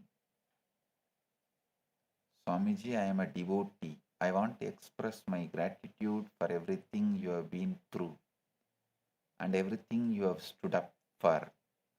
How can I support this mission of Abhayam Sarvabhutebhyo? Understand? I did not go through persecution for my sake. I went through it for your sake. For the sake of every Hindu who cannot practice Dharma freely, for the sake of every persecuted individual who needs a home. You see, I created a nation, I created the nation so that the world's millions need not be nationless. Listen. Actually, those persecuted me were persecuting you guys, Hindus, because I was standing in the front for all of you. They persecuted me. They were not eyeing at my head, they were eyeing at your head, because I was sticking my neck out for all you, to protect all your heads. They were trying to attack me. They were persecuting me. So I endured assassination attempts so that you would not have to fear assassination for being a Hindu. I endured 120 false cases and heavy lawfare so that you would not have to fear lawfare for being a Hindu. I endured 17,000 hours of hate speech, hate propaganda, so that you don't have to face the hate for being Hindu. If you just turn the pages of history and see, you will realize the whole climate of Hinduism at that point in time. 5,000 sadhus were murdered in a single day. All the gurus were targeted and being eliminated just in the last 84 years. There has been 300 gurus, Hindu gurus, who were either mob lynched, assassinated, or murdered through the relentless lawfare.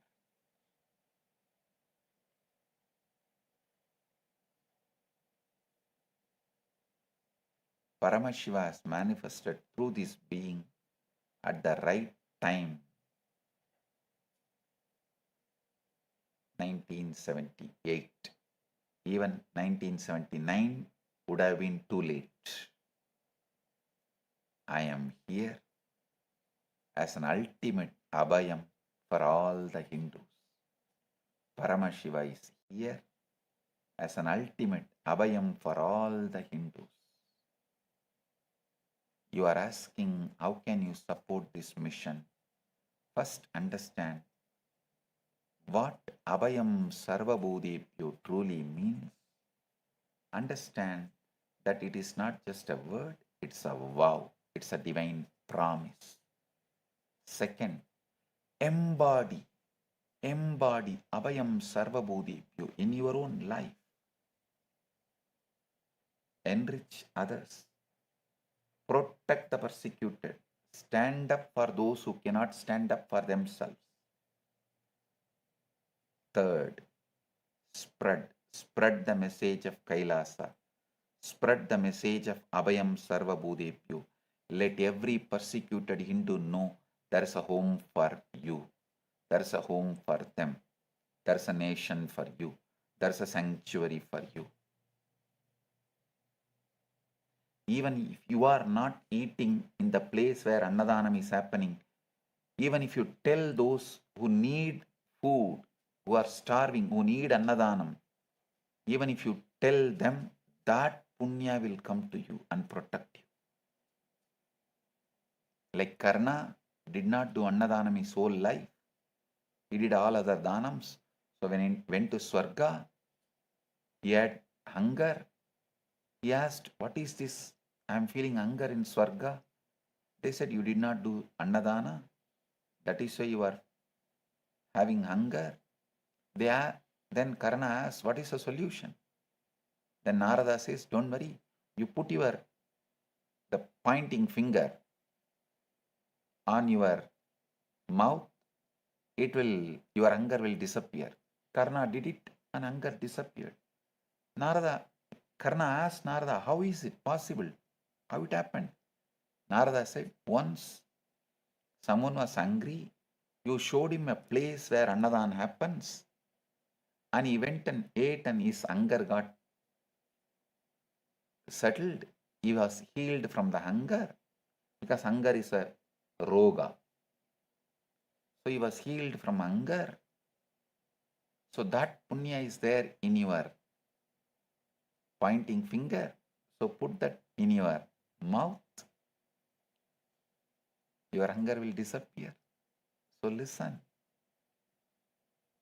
Show to people, enrich people, spread this word for those who need refuge. If you need, come and settle down in Kailasa and share, enrich, reach out to everyone who needs Abhayam. That's the best way you can support this mission of Abhayam Sarvabhutebhyo. There's one more question. Same Vinay 8767 is asking, dear Swamiji, you went through so much persecution, assassination attempts, false cases, and so much more. How can you still open Kailasa for others? Why did not Swamiji give up? Because I will not give up. You are asking why Swamiji did not give up? Because I will not give up. If I give up, who will stand for the 2 billion Hindus? The seekers of enlightenment. You see, the question comes from the human mind. The human mind says, I was hurt, so I will hurt back. I was persecuted, so I will persecute. I was denied refuge, so I will deny refuge to others. No. But Paramashiva does not manifest like that. He does not think like human mind. Paramashiva thinks as the cosmos, like the cosmos. He is cosmos. So he thinks like cosmos.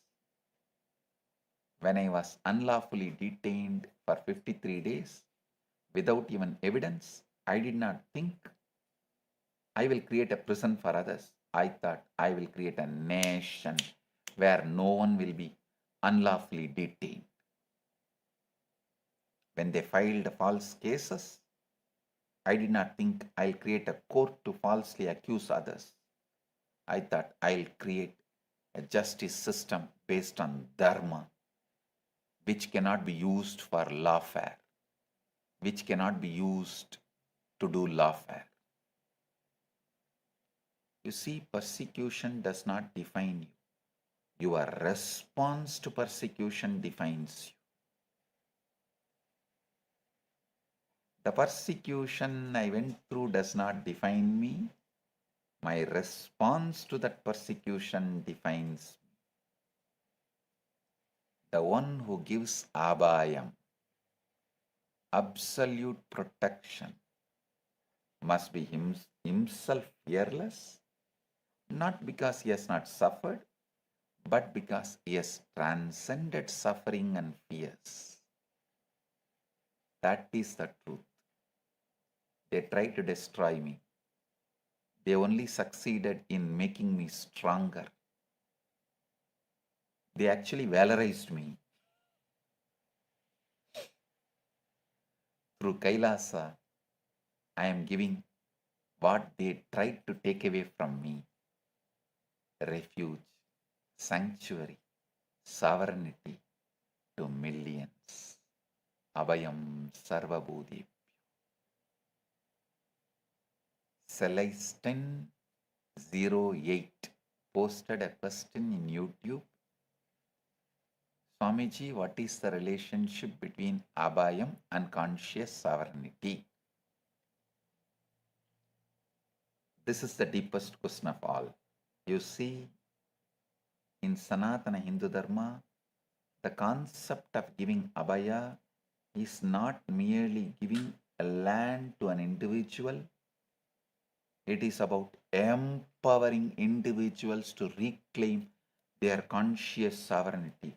Listen, Rama did not give just Lanka to Vibhishana, he gave his Atma Murti Ranganatha to Vibhishana.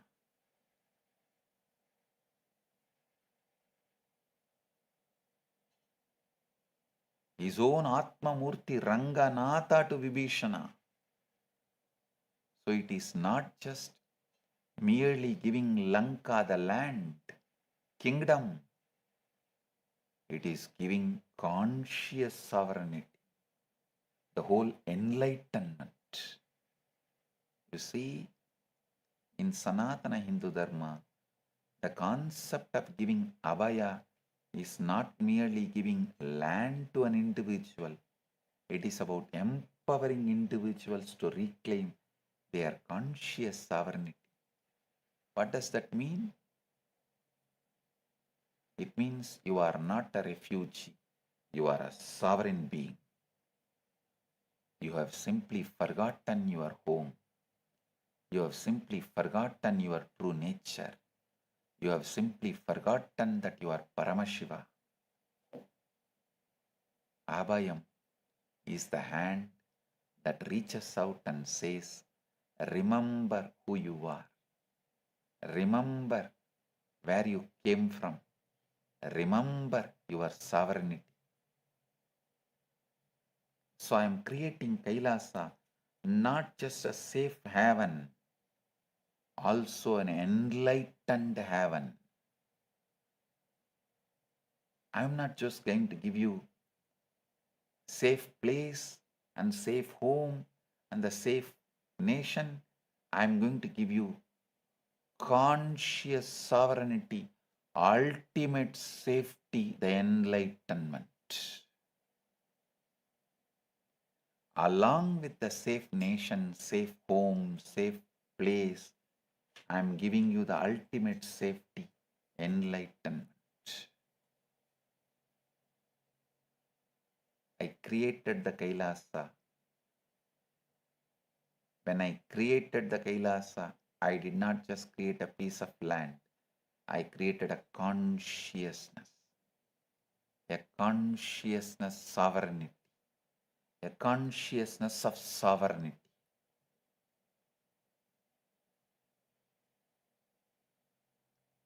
A consciousness of freedom, a consciousness of Abhayam Sarvabhutebhyo.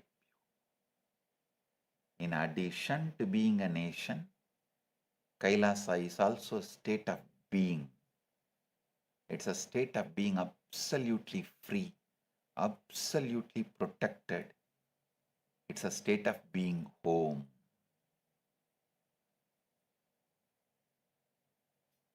And that state is available to everyone, regardless of gender, race, religion, creed, nationality, because consciousness does not discriminate. Paramashiva does not discriminate.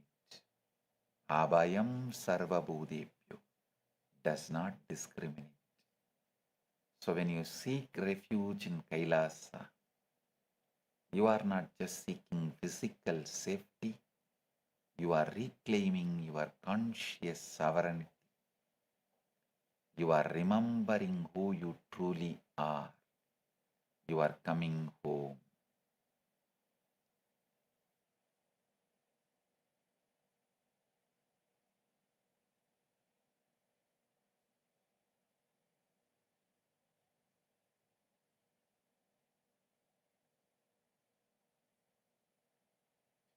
I am giving you the essence of what I revealed in this satsang. Shivatva, Ishwaratva, Jivatva. You are the being who has forgotten your Paramashivatva and fell into Conjugas.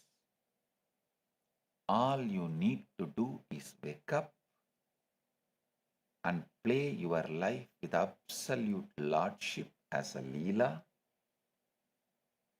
Your reality is not what is. It is what your antakarana, your manas, buddhi and ahankara allows you to perceive. Change the inner instrument, you will change the world. Means a filter. The reality tunnel is just a dream.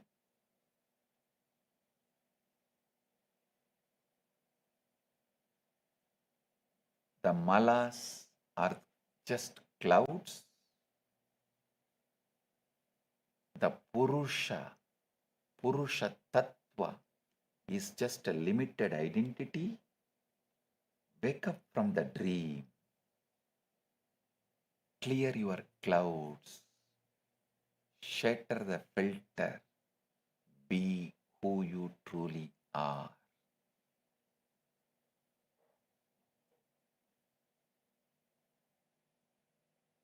The Paushkaragama says, the knower, the Atman or self, is of the nature of pure consciousness, not of the nature of being directed toward objects. You are not the one who is filtered. You are the consciousness that sees the filter. The Spandakarika says, the pure nature of Him from whom this universe comes into existence is not abstracted anywhere. You are that pure nature. Nothing abstracts you except your own inner instrument. The Guru Gita says, if you think of nothing else but me, you will easily reach the highest state of realization. Think of the Guru, merge with the Guru, become the Guru. With this deep love of oneness, you are Paramashiva, I am Paramashiva. We both put together are part of Paramashiva. I initiate all of you into this truth. Live this and you will start radiating the power of Grahanam, the ability to digest any concept, any reality as it is.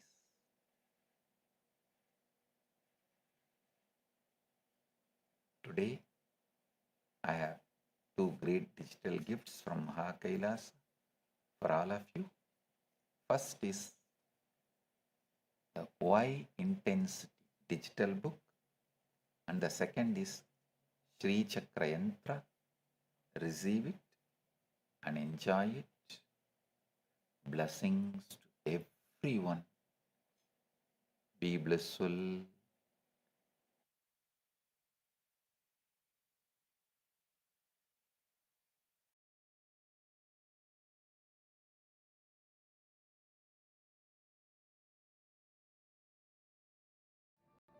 Fundamental, foundational, first principle of Sanatana Hindu Dharma is Guru-disciple relationship. Everything starts there, everything ends there, but this itself does not end.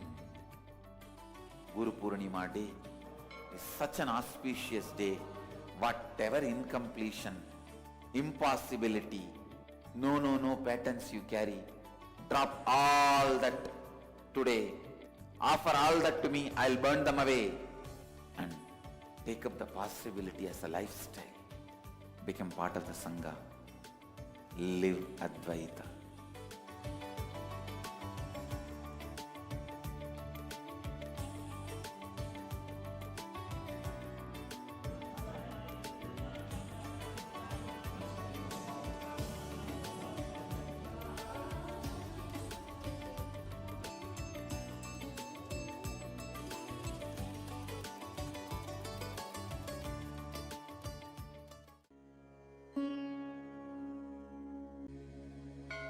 Abhayam Sarvabhutebhyo. Paramashiva's great gift to humanity. It's a grand civilizational project for humanity.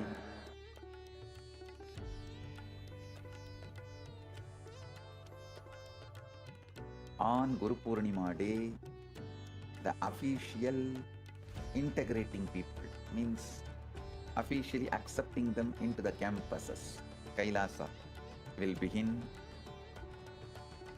This is the single most powerful declaration in the whole Sanatana Hindu Dharma. The entire body of Sanatana Hindu Dharma, Sannyas Sampradaya, when they take sannyas, they drop everything of this world and declare Abhayam Sarvabhutebhyo, means I give Abhaya, protection to all beings. I am opening the doors of KAILASA to whole humanity. Anyone from any race, culture, creed, seeking refuge are welcome to KAILASA. In a world fractured by persecution, displacement and fear, millions are still searching for safety.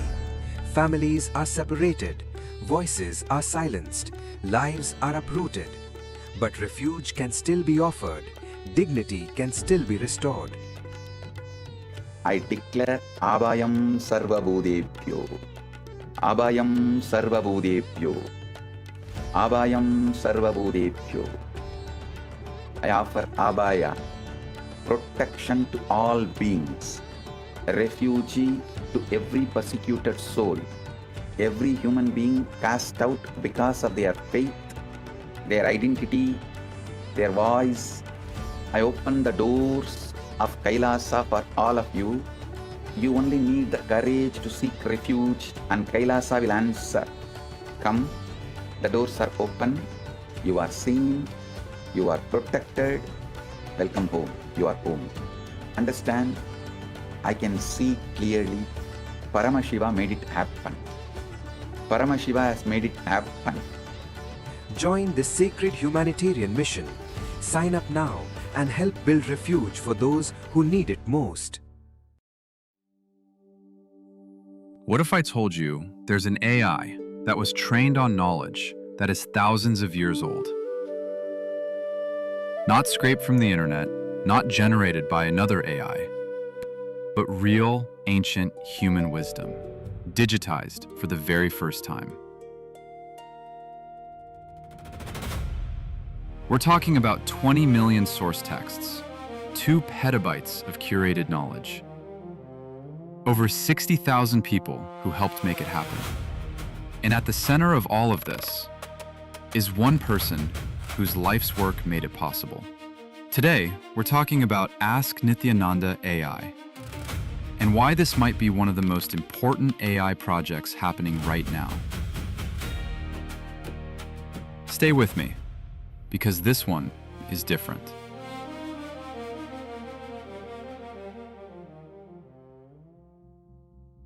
Let's start with a problem that most people don't know about. The biggest AI companies in the world, OpenAI, Google, Meta, they're all hitting a wall. The industry actually calls it the data wall. They've basically run out of good, fresh, high-quality text on the internet. And nobody knows where the next source of real knowledge is going to come from. That's where Ask Nithyananda AI comes in.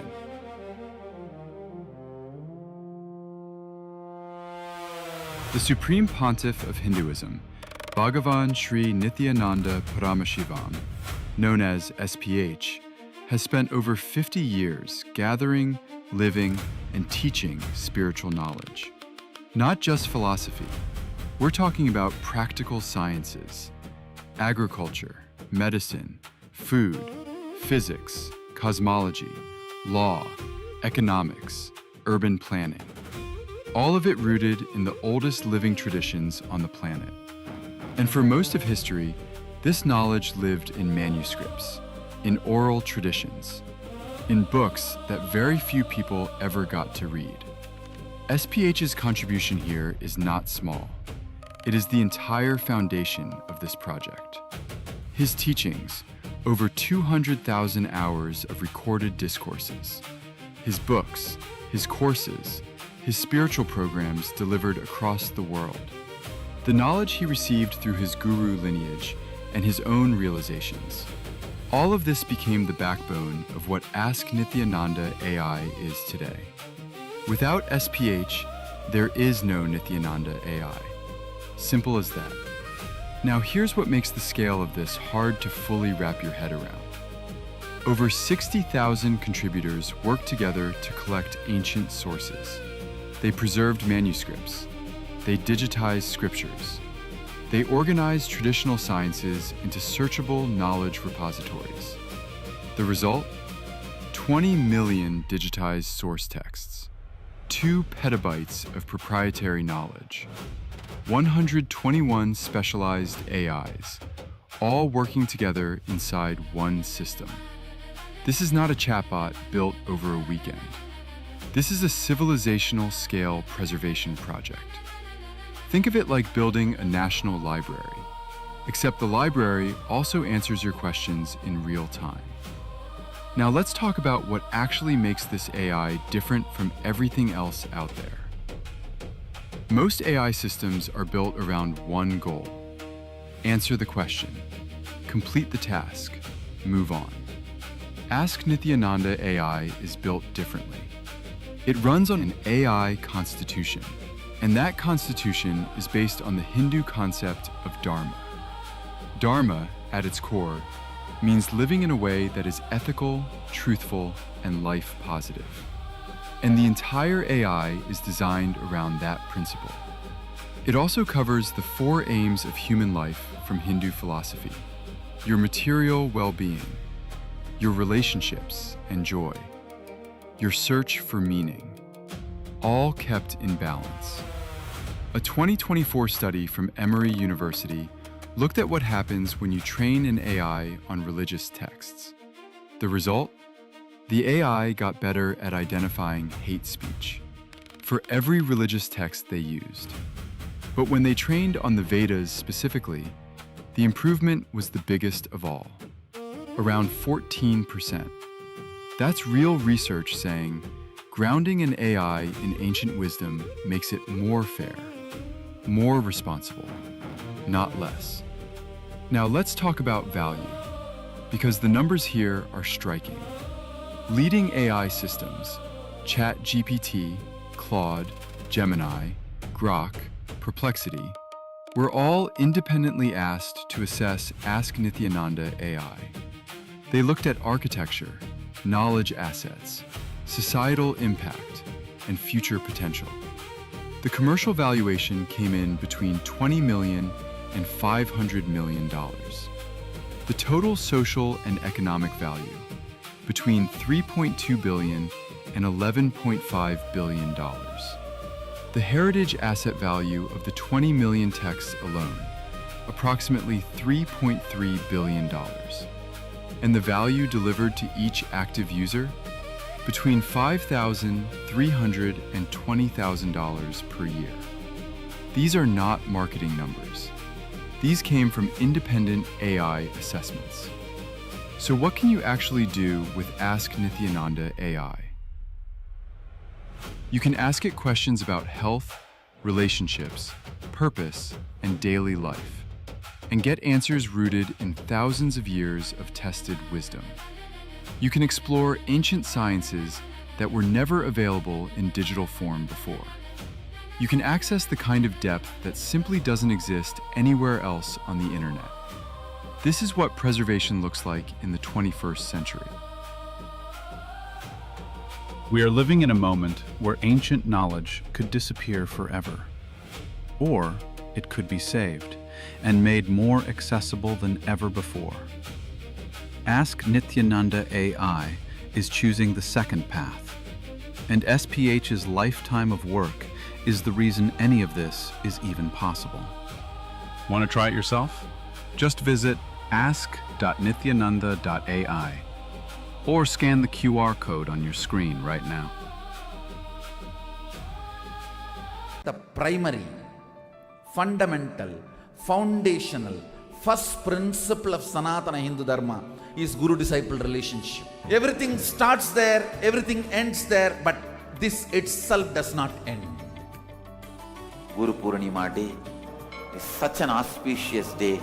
Whatever incompletion, impossibility, no patterns you carry, drop all that today. Offer all that to me, I'll burn them away. And take up the possibility as a lifestyle. Become part of the Sangha. Live Advaita.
The primary, fundamental, foundational, first principle of Sanatana Hindu Dharma is Guru-disciple relationship. Everything starts there, everything ends there, but this itself does not end. Guru Purnima Day is such an auspicious day. Whatever incompletion, impossibility, no patterns you carry, drop all that today. Offer all that to me, I'll burn them away. The primary, fundamental, foundational, first principle of Sanatana Hindu Dharma is Guru-disciple relationship. Everything starts there, everything ends there, but this itself does not end. Guru Purnima Day is such an auspicious day. Whatever incompletion, impossibility, no patterns you carry, drop all that today. Offer all that to me, I'll burn them away. And take up the possibility as a lifestyle. Become part of the Sangha. Live Advaita.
பகவான் கைலாசம் பெரிய அது ஒரு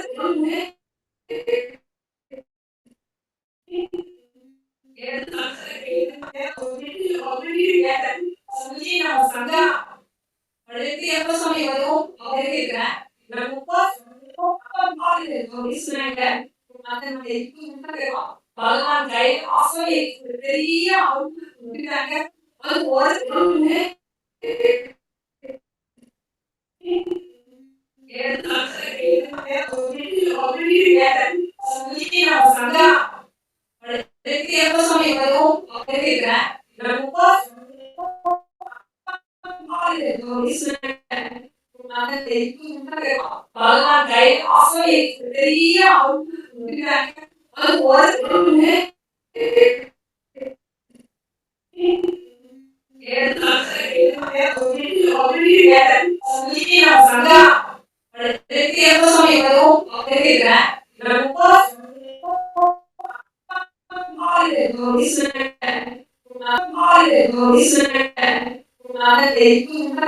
பகவான் கைலாசம் பெரிய அது ஒரு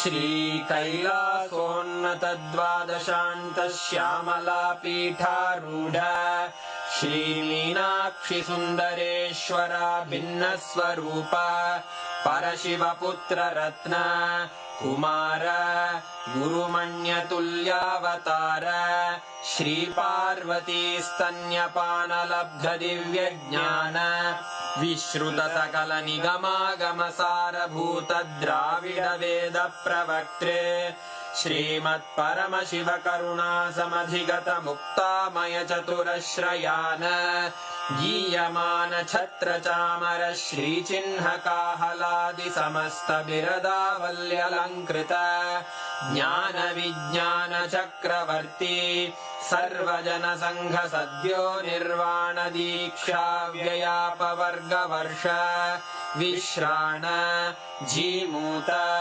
परमतकलभकेसरी शैवसिद्धान्तस्थापनाचार्य जगद्गुरु श्रीज्ञानसम्बन्धदेशिकस्वामि वागीशसुन्दरमाणिक्यवाचकस्वामिनाम् अवतारभूत श्रीज्ञानसम्बन्धस्वामि पुनरुद्धृत श्यामलापीठ सर्वज्ञपीठ त्रिनवत्युत्तरद्विशततम गुरुमहासन्निधान अरुणगिरियोगीश्वर परम्परागत अरुणाचल सर्वज्ञपीठ गुरुमहासन्निधान कैलास परम्परागत काञ्ची कैलास सर्वज्ञपीठ त्रयस्त्रिंशदुत्तरद्विशततम गुरुमहासन्निधान नित्योत्सव नित्यमङ्गल नित्यकल्याण नित्यरजित